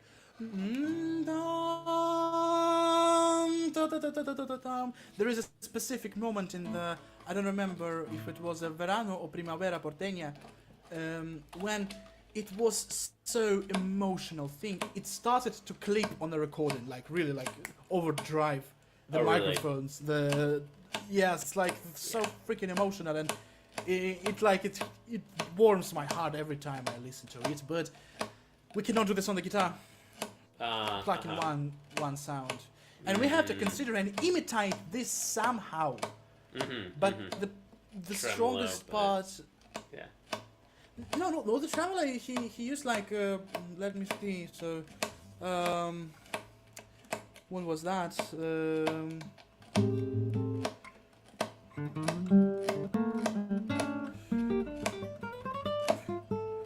So here you can play it like the guitar is perfect for that one. It's like a polyphonic thing.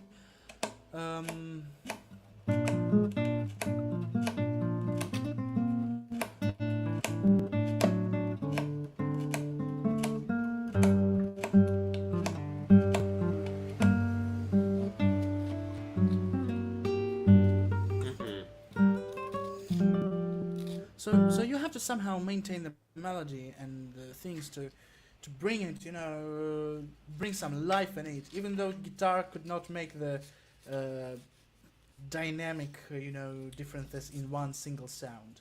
Right. So like sustain, or is it a matter of sustain, or is it just dynamics? Yeah. It's like about the attack.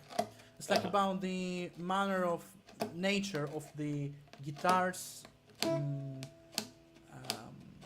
of the guitar sounds producing. So you have, like, for example, in violin, or any orchestral instrument except harp or piano, if it's present, you have like,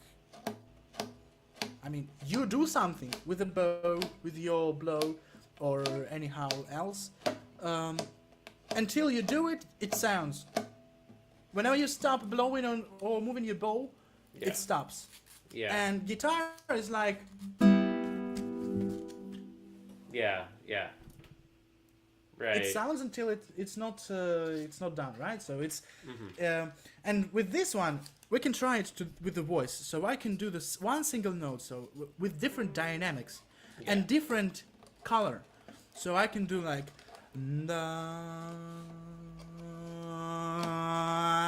Yeah.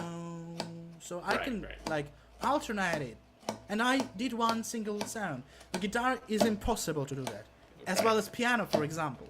So we have to consider this one, and also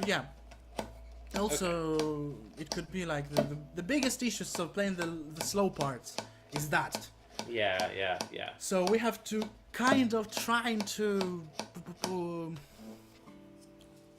make this, especially when you're making an arrangement, you have to consider this and try to find a way to imitate these things. For example, here, let me see. So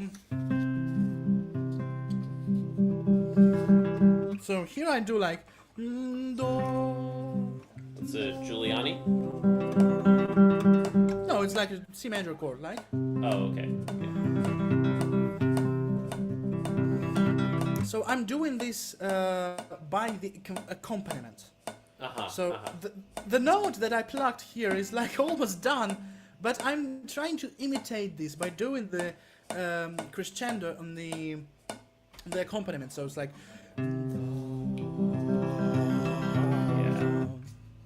somehow like this. So this is the only way we can do this. Right. So or like doing it with the color, playing more open sound, for example. Yeah. Here is also a little trick on this passage.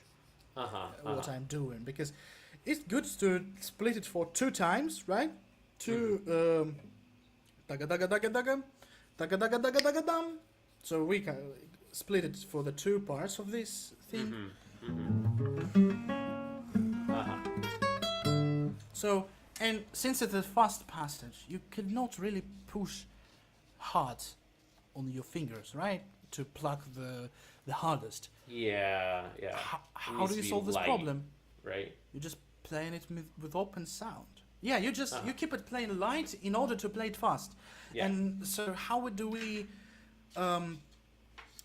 do the dynamics here? By the color. So here we start. Oh, interesting. So it's kind of like imitates this thing. Yeah. Interesting. Yeah. Cool. Well, do you want to play something? It could be Tango and Skai again. I think that we'd all appreciate that. Or anything you want. Yeah. Oh, you know what? I know the right one. Carcassi 7. Really? You want me to play Carcassi 7? All right. If you want to. I think that was... Sure. Leo, let us know if you're in chat. I think everybody here would like to hear it. Let me just find this course real quick, because Sure. I've not really memorized that. Yeah. Oh no, sorry. Then you don't truly have Carcassi fever yet. Not yet. Oh no, dude! If you've seen how it's lagging as hell right now. Ooh, yeah. Oh, that is. I think whenever it's like a little bit cooler outside, my computer works better. Yeah.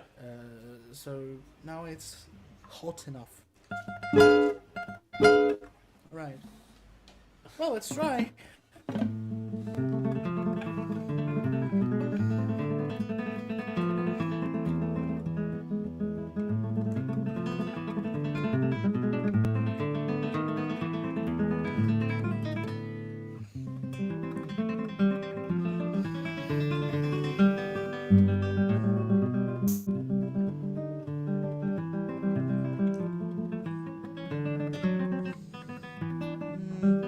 What's next?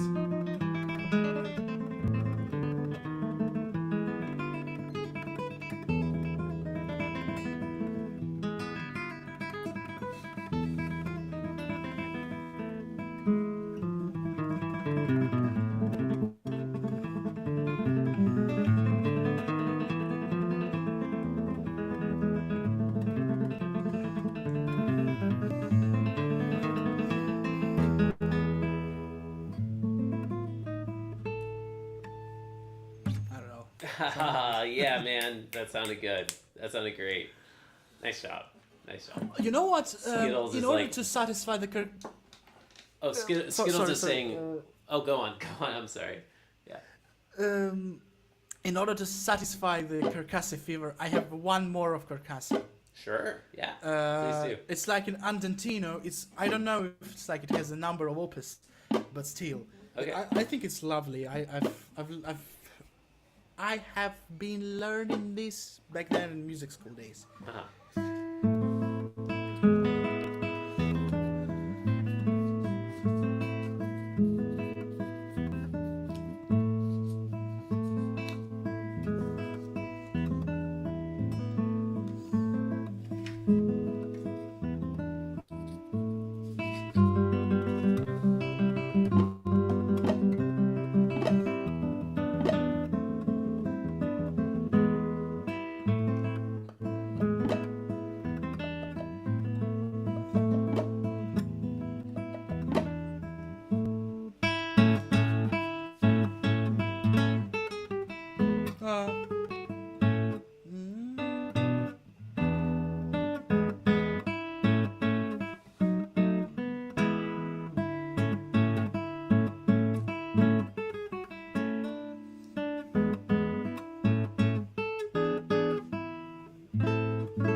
Major Tigran, the major.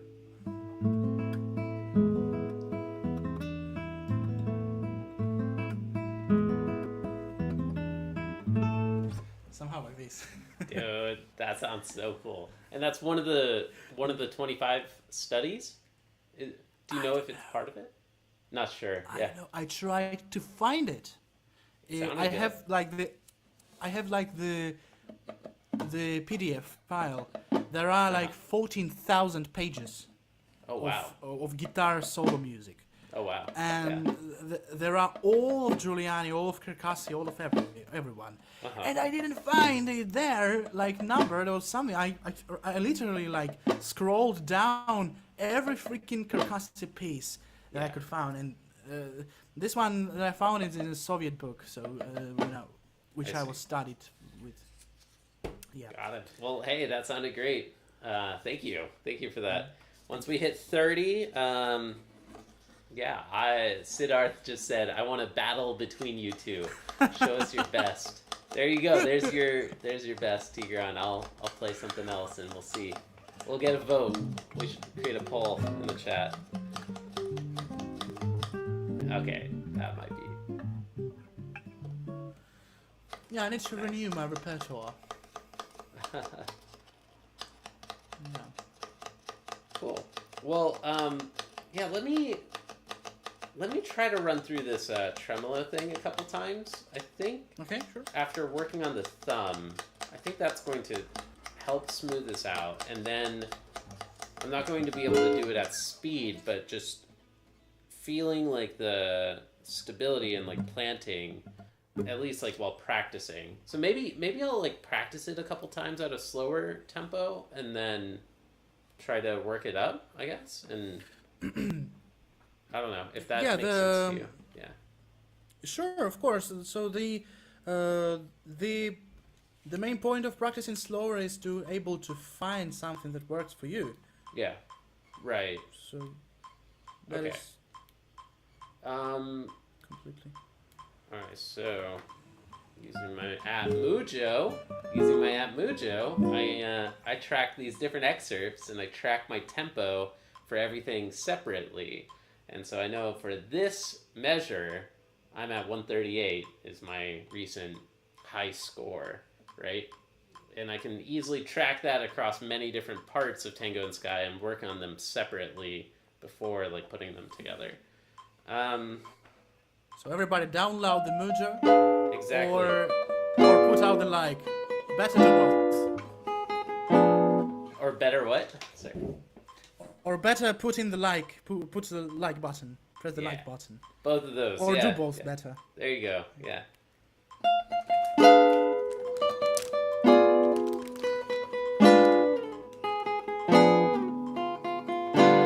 Okay, so one thing, noticing the glissando.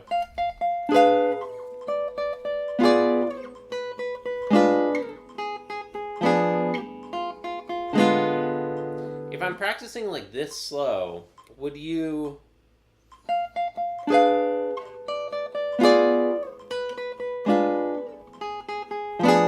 Would you like try to linger on the strum and that chord before glissandoing, or like immediately start glissandoing down? Like...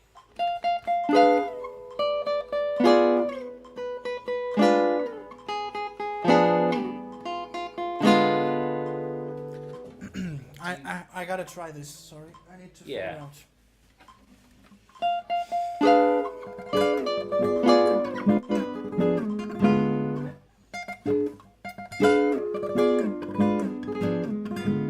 Well, in order to make it more tense, more intense, more like passion, it works better if you keep a little bit so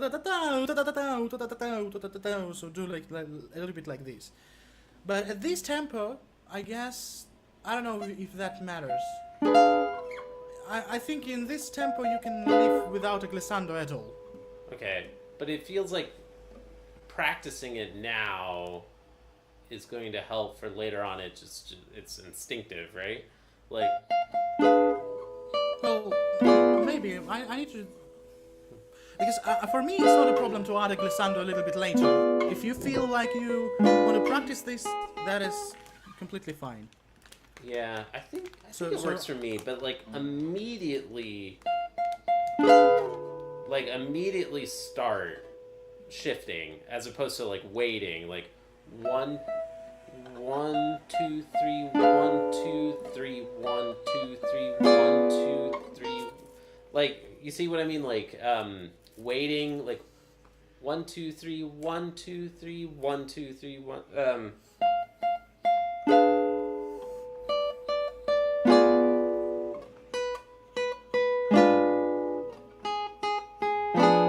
as opposed to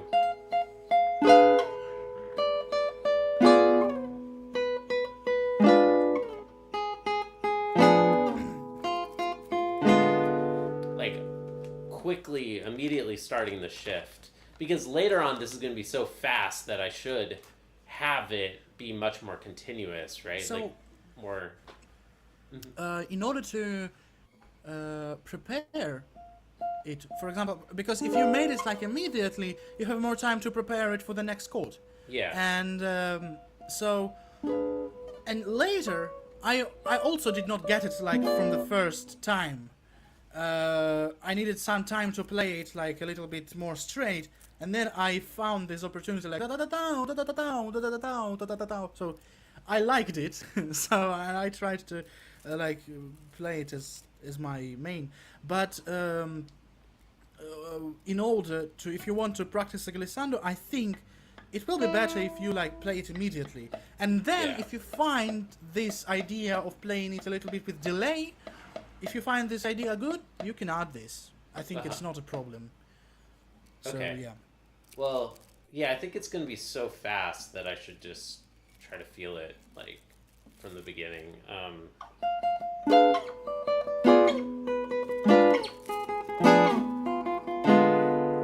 And having the glissando...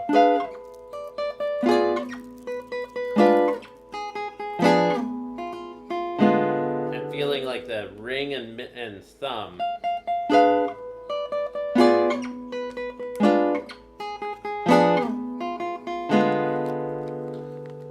that feels like it's helping a lot right now. That I'm, it's a very different way. I'm of placing it practicing. also. Oh yes. Also, the main thing is I'm placing it like in the moment I'm moving.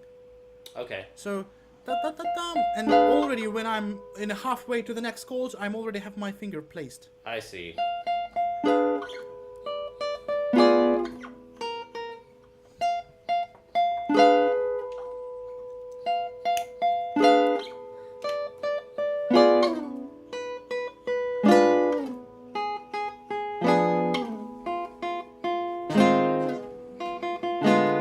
Whatever it is, yeah. Okay.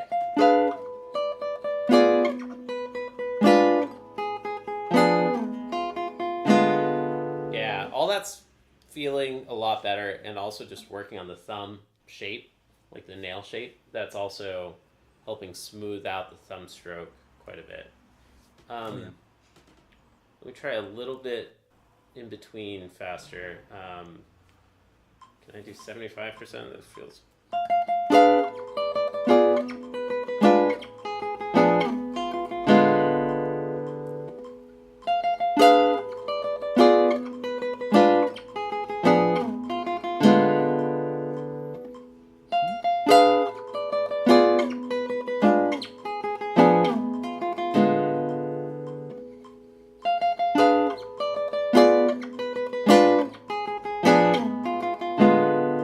Yeah, having the ring and thumb to return back to is also promoting me, I think, doing like the wrist flick and then come back. Like coming back to it quickly. You should move your whole arm with your thumb, not just thumb with your wrist, according to Amaru. So I guess there's different schools of thought on this one. You can do the arm, or you could do wrist. I like wrist personally, but Amaru prefers the arm, it looks like. Yeah, it's like a different way. So I mean, it also has a point. Why? Because it's easier to highlight the first note, and it also makes you a little bit of power, you know. Okay. But what I've noticed, and like based on your physique, on your fingers, on your hand size or whatever, it depends how you play. So if you have less sized hand, it will be better to do it like with the wrist. I have with the whole arm. Super long fingers, but like kind of slender, I guess, somewhat. Like I think my hands are like fairly large, but it's like mostly like really long fingers, which causes challenge for my scales. Like it kind of promotes my fingers needing to curl because they're like fairly long, I think. But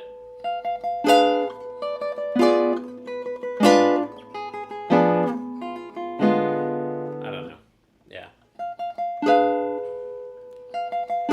Like so far, the wrist flick has been working for me, I think. And Chris hasn't corrected me on that one yet, so well, I guess we'll see. But I think it's a good question for him. Yeah. Maybe he will suggest something. Maybe I'm talking bullshit right now. I'm not sure because for me it works. Yeah. I don't think that I'm losing something if I do this with my wrist, with my wrist and the finger movement, right? So, Got it. So. Okay. That one feels decently okay. 112. Also, one thing, if you don't mind. The good thing is to practice the elements. So you practice like the. Yeah. And.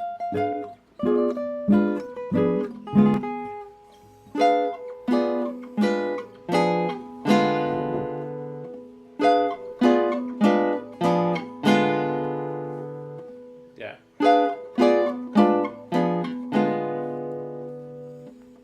It's like for another goals, but it also can kind of helpful.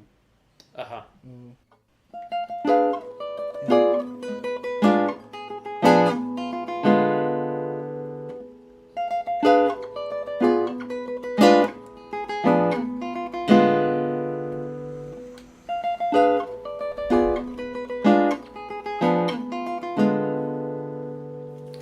Okay. 112.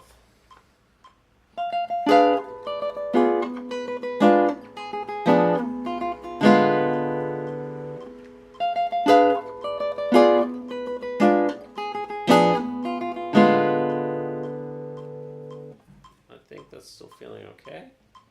120.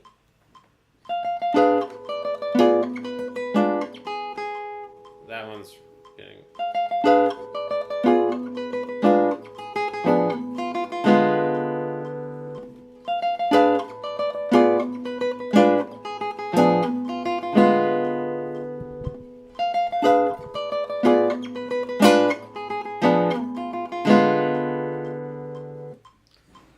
starting to feel like a little bit unstable or something.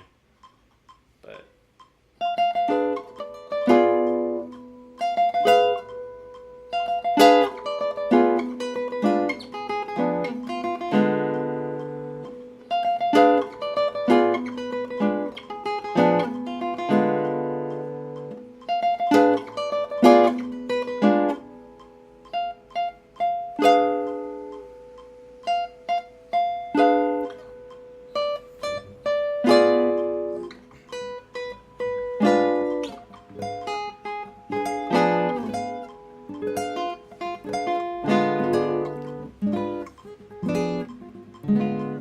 So also, yeah, the thing is, we can like split the chord.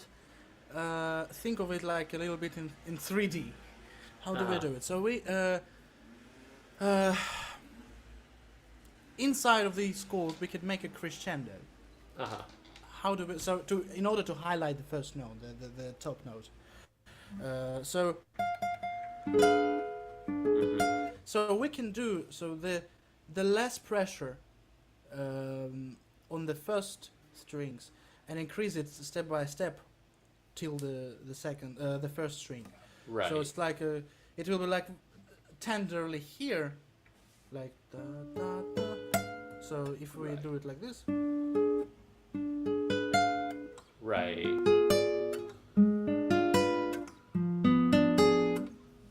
Yeah. I so do think kind of that like this. I do think I'm seeing you moving from the elbow a bit more than I am. Yeah, because I'm holding my guitar like this right now. Oh, okay, okay. Is that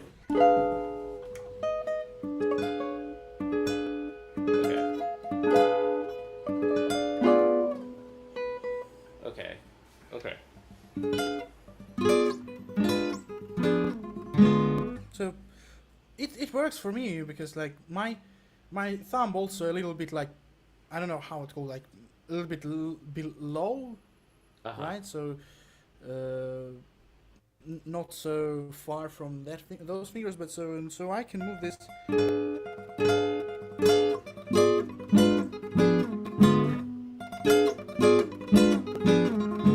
So it could work. Okay.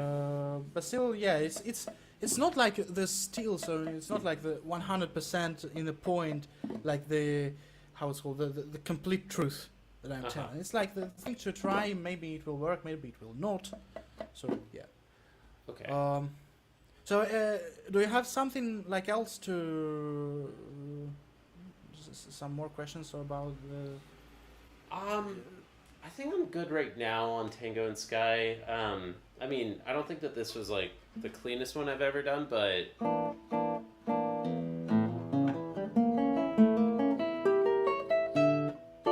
like that one, I think I'm definitely ahead of the rest on, and it's been working for me. I've been working on that one with Chris a bit, and he's given me a pretty cool fingering for it, like thumb, index, slur, thumb, index, middle, thumb, index, middle. So, like, it's like a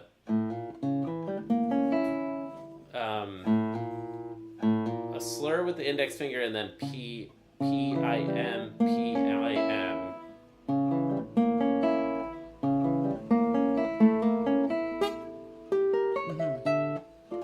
And I don't know. I think that's been working. What about like just scales in general? Do you have any advice for like developing on scales? Do you yourself like practice diatonic Segovia scales, or do you mostly practice scales in pieces? Do you have any like tips from like undergrad or like from, you know, your development? Because like I feel I've just hit such a wall at like 88 or so, and maybe I am like slowly progressing, but it feels like a grind, and I'm looking for some kind of breakthrough or some sort of magic secret that other people have that I don't.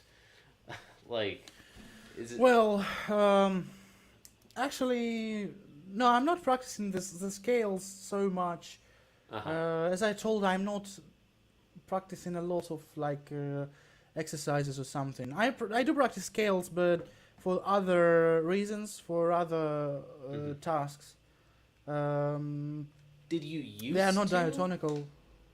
Did you used to? Well, yes, it's like obligatory program in my college and university was, but I wasn't really paying a lot of attention there. I did what job I did back then is like try to build my own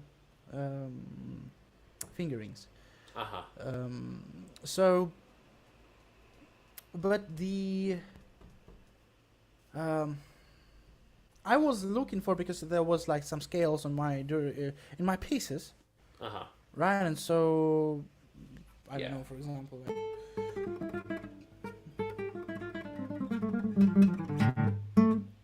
So that's like cool. this one, or like. What's that from? So the first one was like from the Tedesco's concerto, in D. The second one is like I think it's Luigi Boccherini Fandango.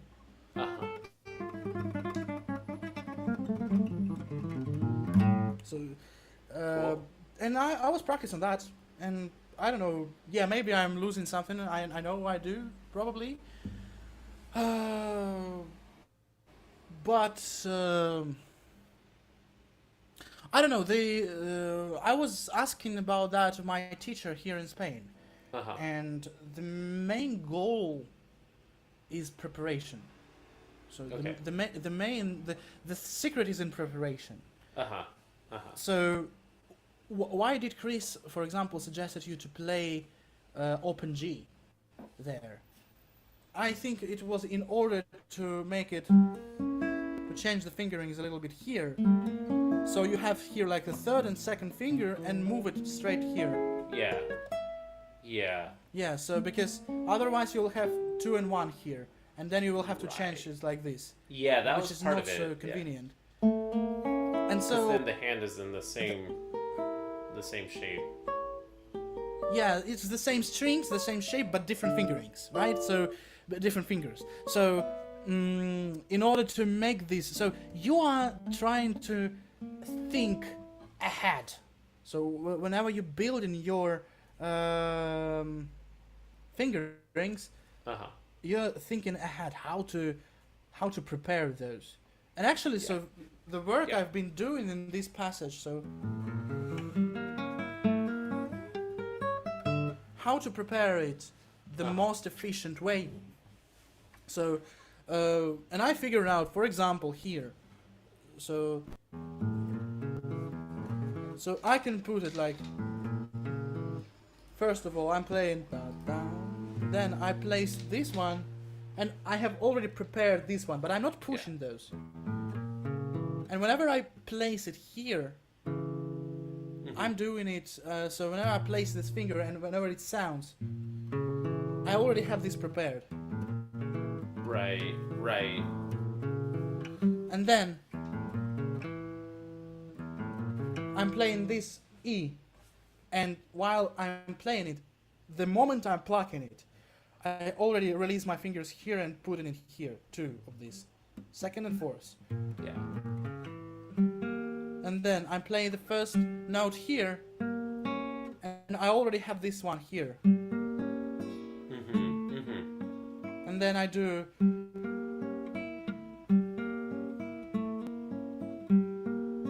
So I play here, da, da, da. Whenever I play the C sharp, da, da, da, da.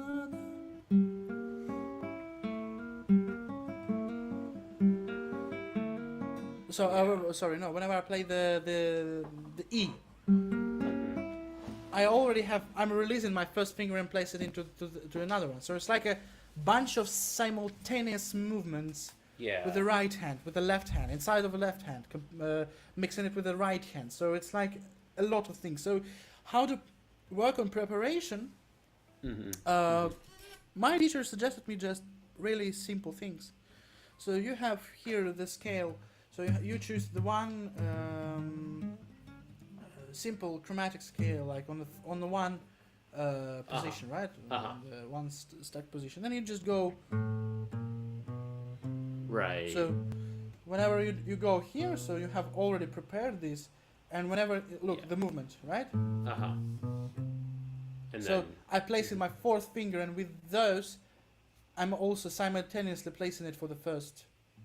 Yeah. For the first fret here, for the fifth fret.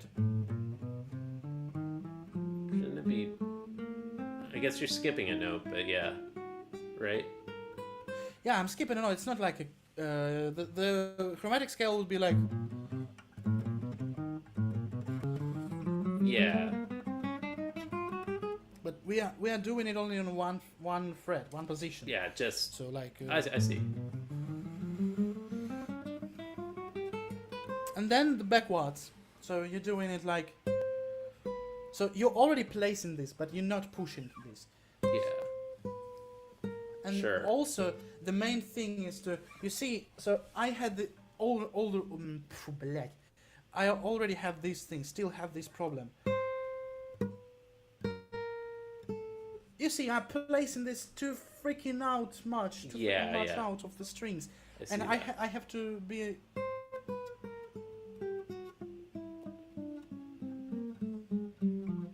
Right. It could be a very good warming up scales. Yeah. Also, like you could do it on one string. Because it also will develop your sensation of the string width. Oh, sorry, the fret width. Yeah. Because of course here, it's not the same as here, right? So you have to spread a little bit here, compared to higher positions, and so you can do it also back and then. So do the less movement possible on this one. And also, my professor from my home university was suggesting me to consider and try to feel the release, because for the most of the people, when you learn how to play, you don't consider release as a release. Yeah. For the most of the people, release is another impulse that you're pulling out the string. So you like have like. And so you're doing it like another movement that creates tangents. Right, as opposed to releasing and like releasing tension or like relaxing in the moment of releasing a finger. I see. Yes, and you basically could do like.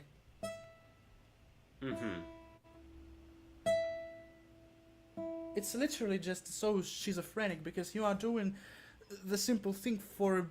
I don't know, for 20 minutes. If somebody will listen you out, how do you practice? It could be like, what the fuck is dude doing? Will he play actual music or not? Yeah. Like, that must be how you feel about my stream sometimes. That's no, I mean, feels. I chill with that. I chill with that because I understand this, and that's actually good. Because, I had something like this one. I was practicing actually on public when I was in the college times. Why? Because... we didn't have a lot of practice rooms there. Okay, cool. And a lot of people were playing like in the corridors, so practicing there. And we have our folk department, the part of the building. So we have a bunch of classes, bunch of rooms and stuff. And the corridor there was occupied by the accordionists. Imagine six accordionists playing on the organ timbre, like they're playing for the last time in their life. I don't know how could they not go nuts, because six different music. Here is baroque, here is modern, here is like classical, here is another thing at the same fucking time. Yeah, that's and wild. They are playing it loudly. Yeah. And the guitar, compared to even single one accordion, it's like nothing. It cannot. I think Daman could like oversound it. Well, but I won. I actually fought for the freaking sweetest spot. And imagine it's like a stairs, stairs to the second floor, and it was. It has a very good acoustics, like very good reverberation, and everybody loved to play there, even accordionists, because of its sound so good.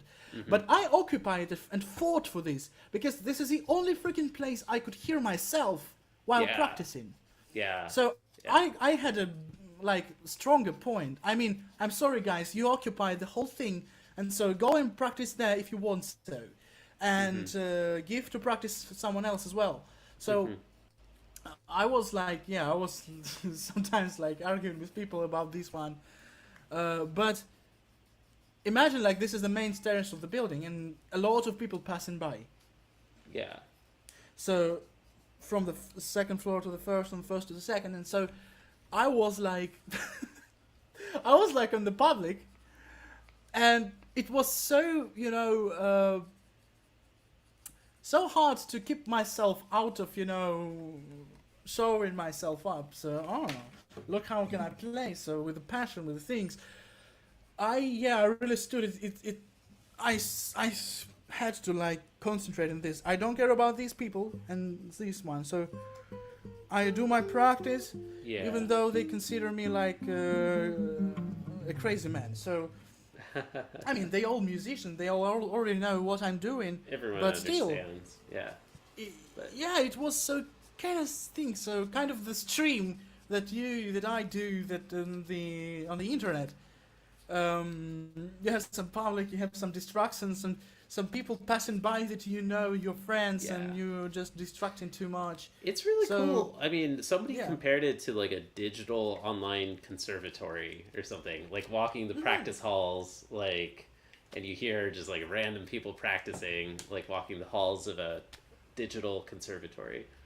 Yeah, it's awesome. It's exactly what I thought. I mean, when I was like finding your streams, and damn it, it's so cool. It's like putting me back into my college times. That's cool. Yeah, that means a lot. I have to go pee super quick. I'll be right back. We're almost at 30. I see we're at 28 likes. Would you like to play something while I step away? Or, I don't know. You could just chat with chat or anything like that. But I have to take a super quick break. Yeah. Sure, okay. I can... Let me check my program and I will play something. Okay. Oh yeah, I can play one thing. Go for it. One very fun thing. Alright, be right back, everyone. Okay.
piece is that? That is it's called Mercy, Mercy, Mercy by Joseph Thabinul. Let me write you down. Mercy, Mercy, Mercy. An arrangement, Alexander Vinitsky.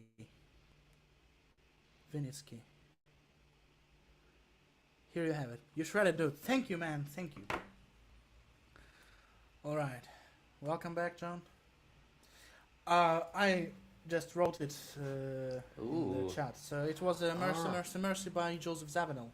You've mentioned this one before, Mercy, Mercy, Mercy. Have you played it in like open mics or something like that, or? I think so. Yeah. Yeah. Could be. Is it jazzy? Is it like the jazzy one? Yeah, it's like the one Yeah, that one. Yeah.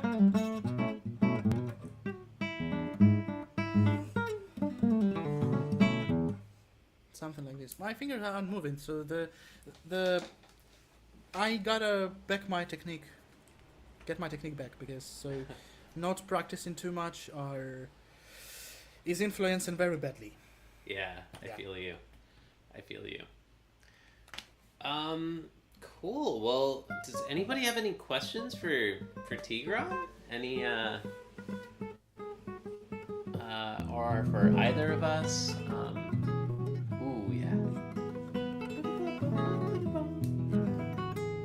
Oh, actually, I can do also this as well. Sure. Why not?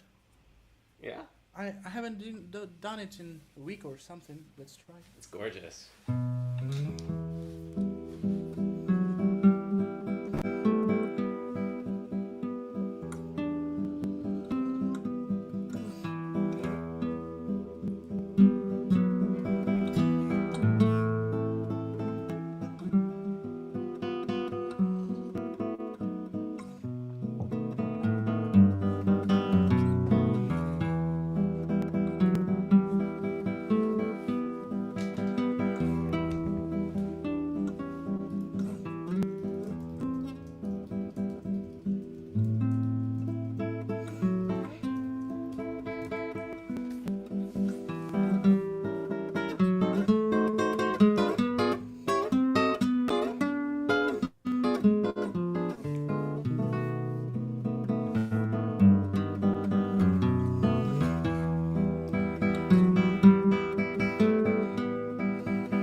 damn it. Man, that sounded really, really good. Whew. That sounded great. Thank you guys. Everyone in chat right now is just like, holy crap. He's playing beautifully, TBH, and I said, makes me want to quit. No. Makes me want to quit, man. It sounded really good. That sounded. I love the amount of time you took in the what's the musical term for it? The conmotto, or the one that's like the chords in the B section. You know what I mean? In the Piumoso, there's the chords strumming part. Yeah, you took like a really nice amount of time, and just like the shape of the tempo just sounded really great there. Oh yeah, just yeah, all of it. Yeah. I haven't been working with these pieces with my teachers. I do it completely by myself, almost. Oh, cool. So, yeah. So That's cool. I'm kind of proud of that. Yeah, I think it sounds pretty nice. It could be better than this time, but still, yeah. Thank you guys. Thank Sounded you guys. excellent. Yeah. I see the Moz told me that where is a metronome, Tigran? You don't need a metronome. Try to put metronome in any freaking single. I mean, to Marco Topchi's performances, to I don't know Julian Bream's performances, to anyone's performances. You will never catch the metronome tempo. Right. So I've seen actually, yeah. So not directing this to you, Moz. You remember I told you about the accordionists? So I've seen them practicing so fucking much with the metronome. They basically put the metronome on the side of the accordion, so tapping it and playing this like for hours. And then I like to do that. It feels like a video game. It's like, oh, I'm like getting a new high score and I'm getting to the next level, you know? I know, right? But the thing is, I came to their concerts to listen their results. Yeah. They were so... I mean, only thing they did is practicing with metronome. And actually, there is such a thing. I don't know if what... Actually curious what Chris could tell about this. Because you may notice that sometimes you just leave things as it is, not practicing that. Yeah. And in a few days, it sounds better.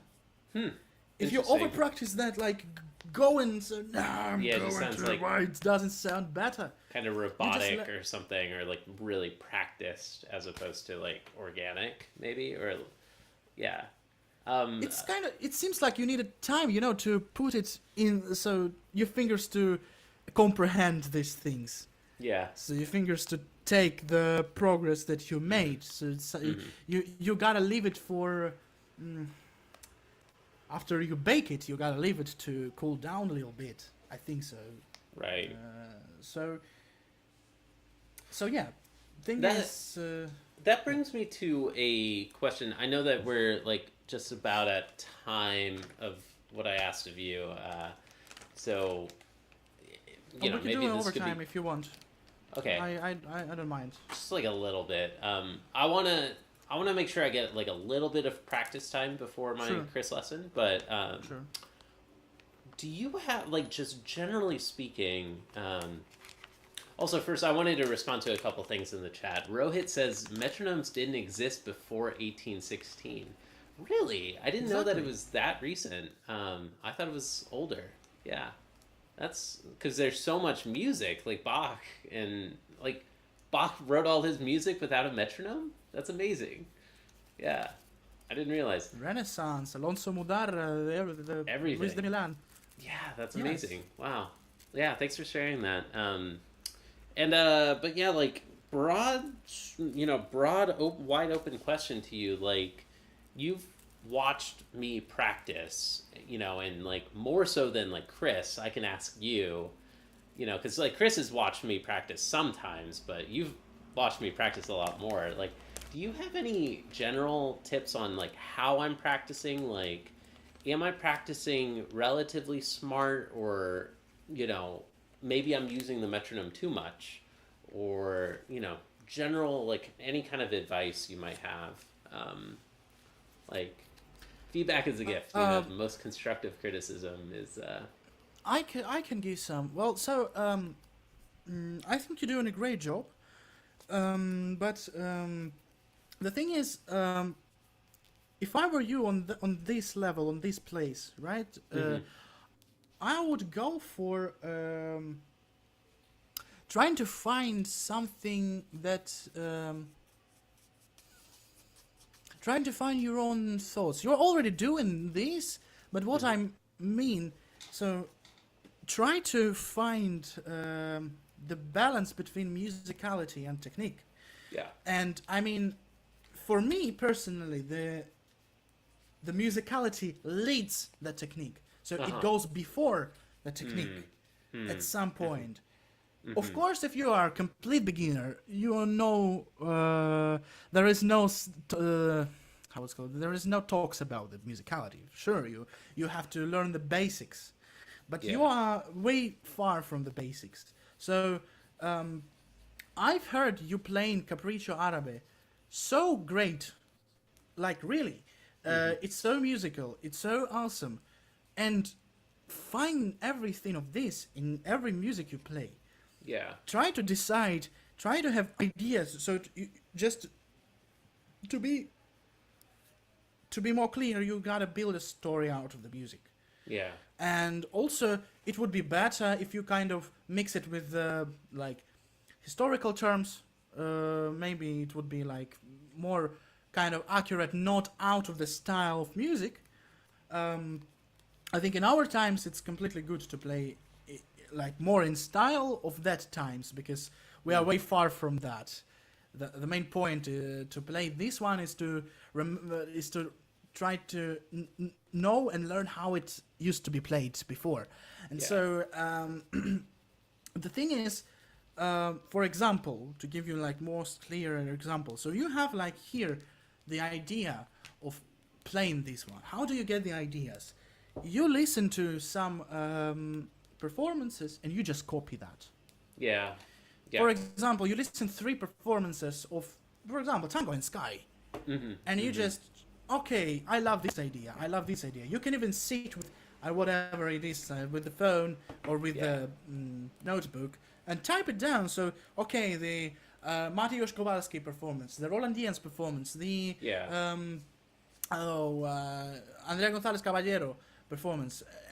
So you just go there and trying to okay, I love this idea, I love this idea, I love this idea, and also you can write what you don't like, but I don't know if that will make a sense, but still. Right. And then you will try to implement these. I think it's kind of what would be my suggestion. And believe me, I believe that it will take you way far, like my English is just way farther. I ran out of my English today.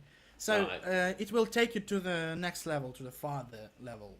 So I think so, because the metronome is a good tool, but it's not the goal.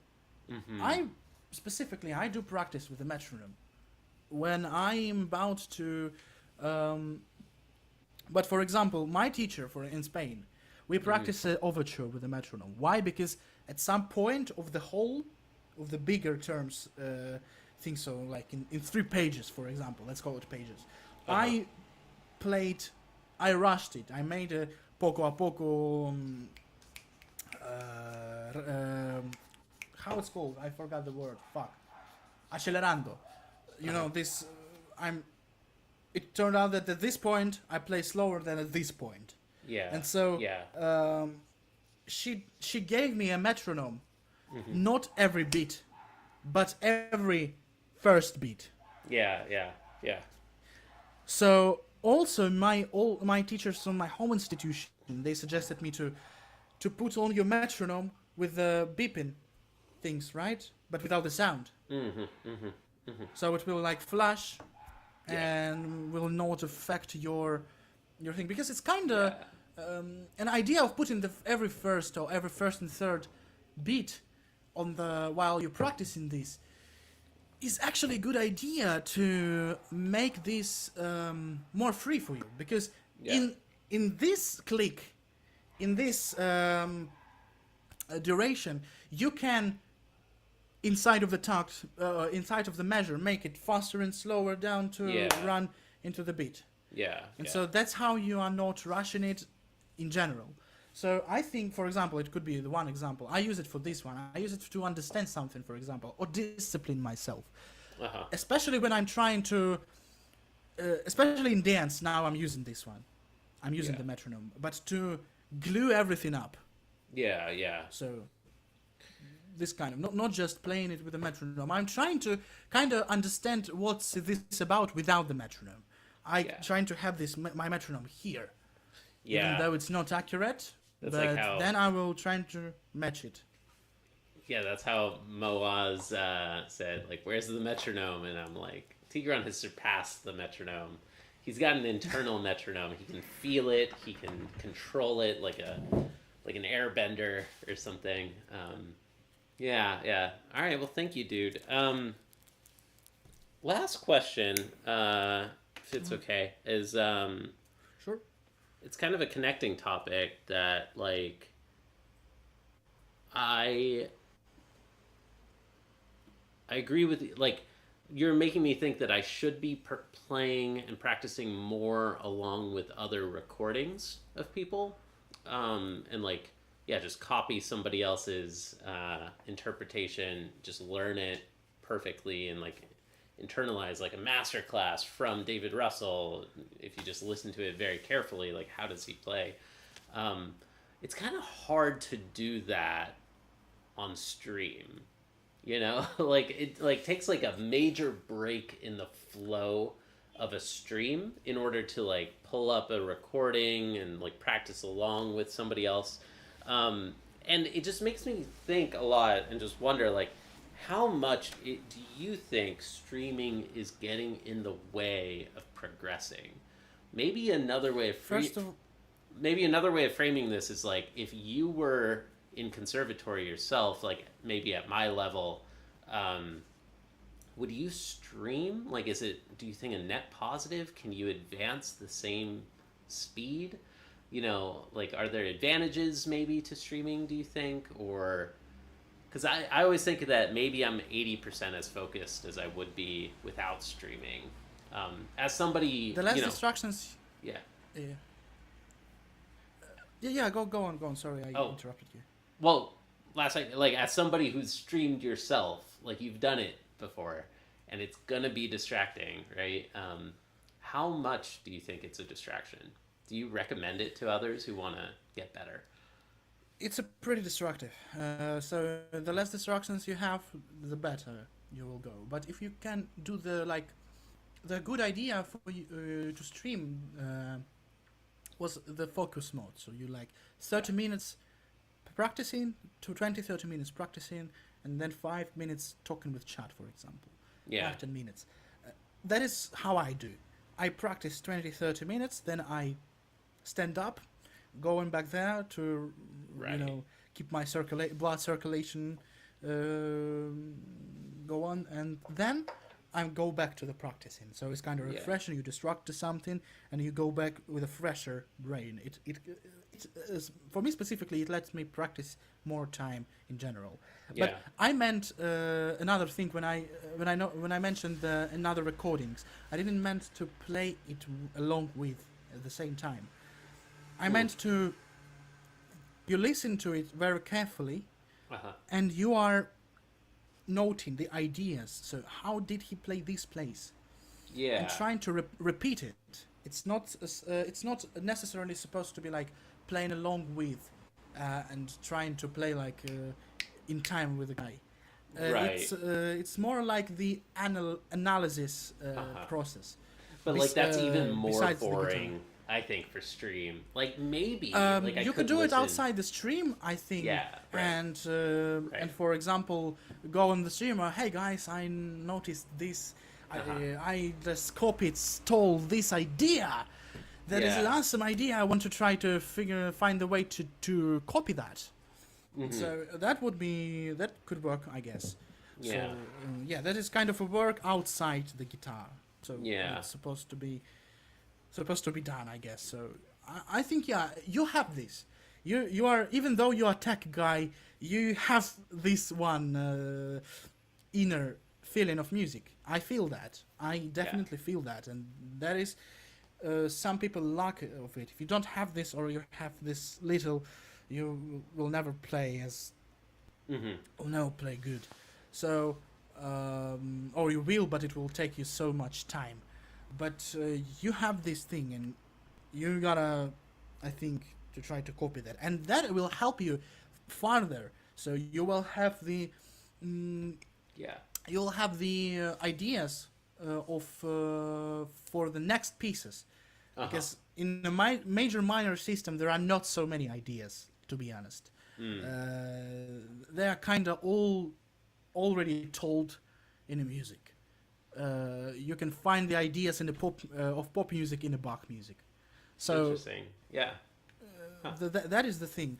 So yeah, I think that is, and so also it would be very useful not only to listen the guitar things, right, but also the orchestral things, Right. orchestral piano music, like bassoon music, violin music, anything Yeah. that could bring you so baroque, classical, romanticism, modern, Right. anything will bring you so much ideas in your playing. And since the guitar is a so good instrument to imitate the things, Yeah. better than piano, I insist on this. So that will make a lot of sense in a long-term distance. Cool. Thank you. Yeah, it's especially over the last couple of months, I've been in this mindset that's like, if I'm not live, like, I'm not growing. Like, I should be live, like, every single moment I can be, so that, like, if I'm practicing and I'm not live, like, I'm not progressing in the YouTube, like, growth. But then there are certain modes of practice that is really hard to do with. So, Yeah, like, to do live, I think you can leave it something intimate for you, like this is my Yeah. practice, only for myself and Luna. and for Luna, yeah, of course, with Luna. Hi. Yeah, like music theory at some point. Like now that I'm starting to teach, I wish that I had like much more of an expert level understanding of music theory, so that I can, explain some of these concepts not just like from my own gut feeling. And I understand a lot of music theory on like a more intuitive level. Like I have studied it in the past, but I don't have enough of a grasp to explain it to somebody else as well, like other than the basics. But like, yeah, that's one of those things that doing off of stream, it's just much easier and much more effective. Yeah. And I don't know. I wonder about I've scales. seen the interview with the Top Chi. It Uh-huh. was in Ukrainian for the Ukrainian TV, Mhm. and he told that he practice with a TV show put on his phone. So- He has YouTube videos practicing Villalobos Etude 1 and 2, I think, or 2 and 3. Oh yeah, I believe. And yeah, he's like listening to some podcasts or something, and he's just like grinding at like Etude 2 for like 2 hours straight or something. It's awesome. Have you seen but that? this is his way. Yeah. No, I haven't seen that. I gotta check. But when I brought this idea to my teacher, who also knows Top Chi, because Top Chi is from my city. He's from Kharkov. Yeah. I haven't seen him though, but still, if I ask him, and my teacher goes like, "This is a terrible idea," because Yeah. this is like, for somebody it could work, Uh-huh. and I mean, Topchi is like great, performer, and we cannot argue with this one, but we can argue in the at the position as it doesn't work for me, or Yeah. it does. I tried, it did, or it did not. Right. So this is the main idea of master classes, or the copying of people. So we have some questions on the chat. Oh yeah. Can you ask Tigran if he means to capture the essence of the timbre? If you mean that I was talking about Mm. that copying thing, well, um, yes, the timbre, the color of your plane, the dynamics, the I don't know if this word exists, agogics. So how do you playing rubato? How do you accelerando, rallentando? How do you do these things? The ideas. You're Mm-hmm. trying to analyze the ideas. Oh, I love how did he play this part. How did he do this? Oh, okay, he made Right. here the crescendo, and here he made a diminuendo, and here he played a little bit softer, and here he played. So you kind of put it, deconstruct this, everything you can notice, right? So music has certain amount of the, instruments to use to express certain feelings. So in different periods of time, it's also could be like different instruments to do that. So basically, yes, you do this one and you try to deconstruct and you try to repeat. The best way to learn this is to copy that. So I think that is the thing. If you is that is what you were asking for, so I think I hope I answered your question. And another one for Zen. How are you doing then? How do you practice music theory on the guitar, like intervals, non-chord tones, chord progressions on guitar? Sorry, I'm late. Um, Music theory on guitar, like intervals. Well, I was trained intervals not on the guitar. I was trained intervals on the piano. So I can suggest you very good website to train your music theory. It has everything with exercises, with theory, with everything. It's called musica.com. I Hmm. let me. I I don't know guess that one. musica.com. Yeah. Yeah. It is awesome. It has like instruments for musicians like metronome, Mm-hmm. chord generator, chord finder, everything. So and basically you can practice this one uh, Cool. non-chord tones, chord progressions, the guitar solo, and yes, you can practice this on piano or something on the guitar.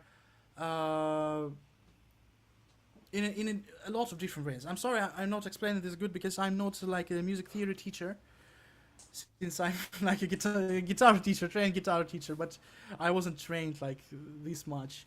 I was really a bad student at music theory, to be honest. But Oh, really? I learned something. Yeah, I learned something, but um, learned enough, I think, to help me with the guitar.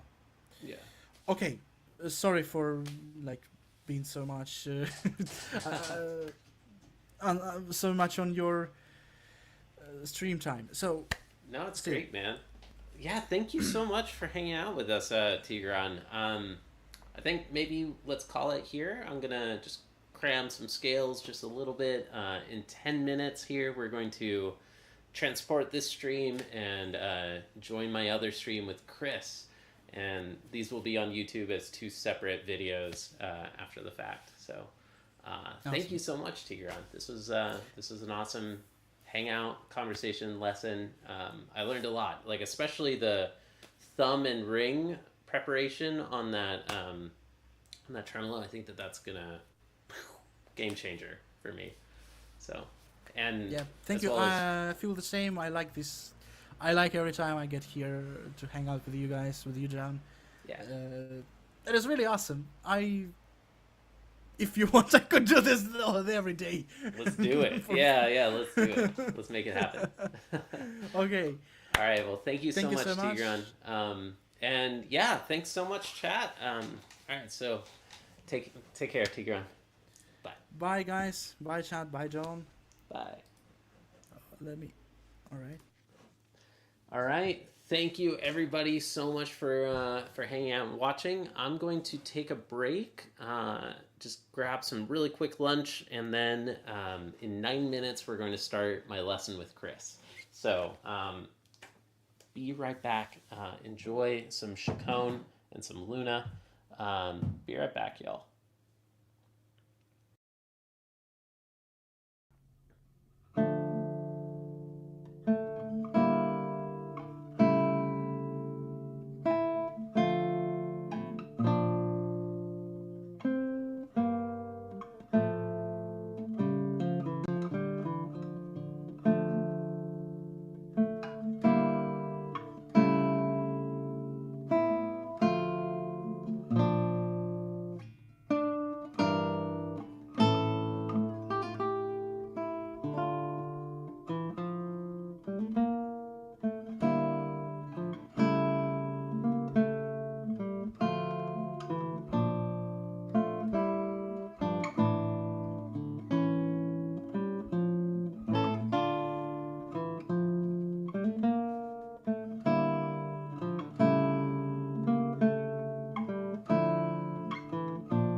what's up, Tom Piano? How are you, man? Good to see you. All right, so let's cram for just a moment before we start our lesson with Chris. Lesson with Chris in 5 minutes here, y'all.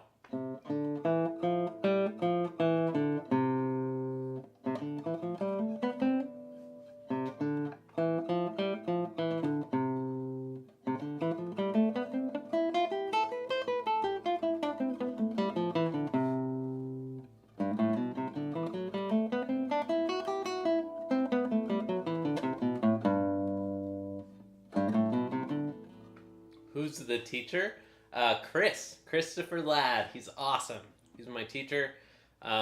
Earlier in this stream, we had Tigran on, and he's a friend, kind of a teacher also. But yeah, Chris. He's awesome, man. Is this your first lesson with Chris that you're seeing? It's a good time, man. It's a really cool stream idea, I think. Hey, what's up, Milizazu? Yes, of course I remember you. How's it going?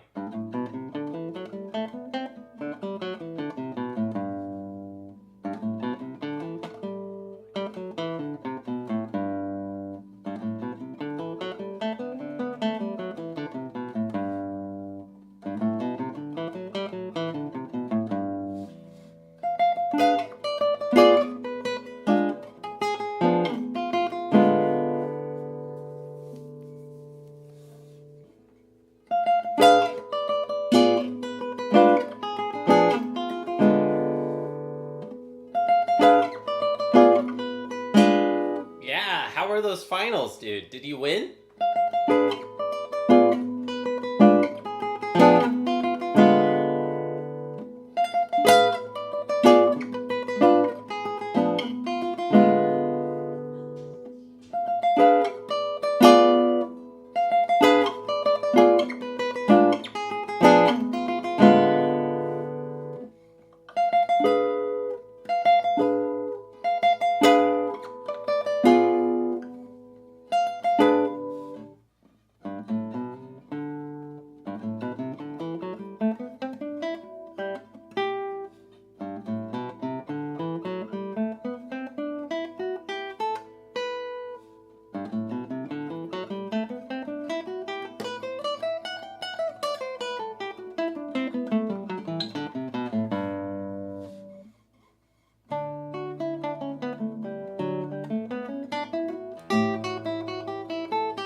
Yeah, good luck, man. Good luck. All right, you all wish me luck. We're about to go join my lesson with Chris. Let's go. This is going to be fun, y'all. So, see you there. If I set everything up correctly, we should all automatically redirect over to the other stream. So, see you there, y'all. If not, just go to my channel page and you'll find it. All right, bye, y'all. See you in the other stream.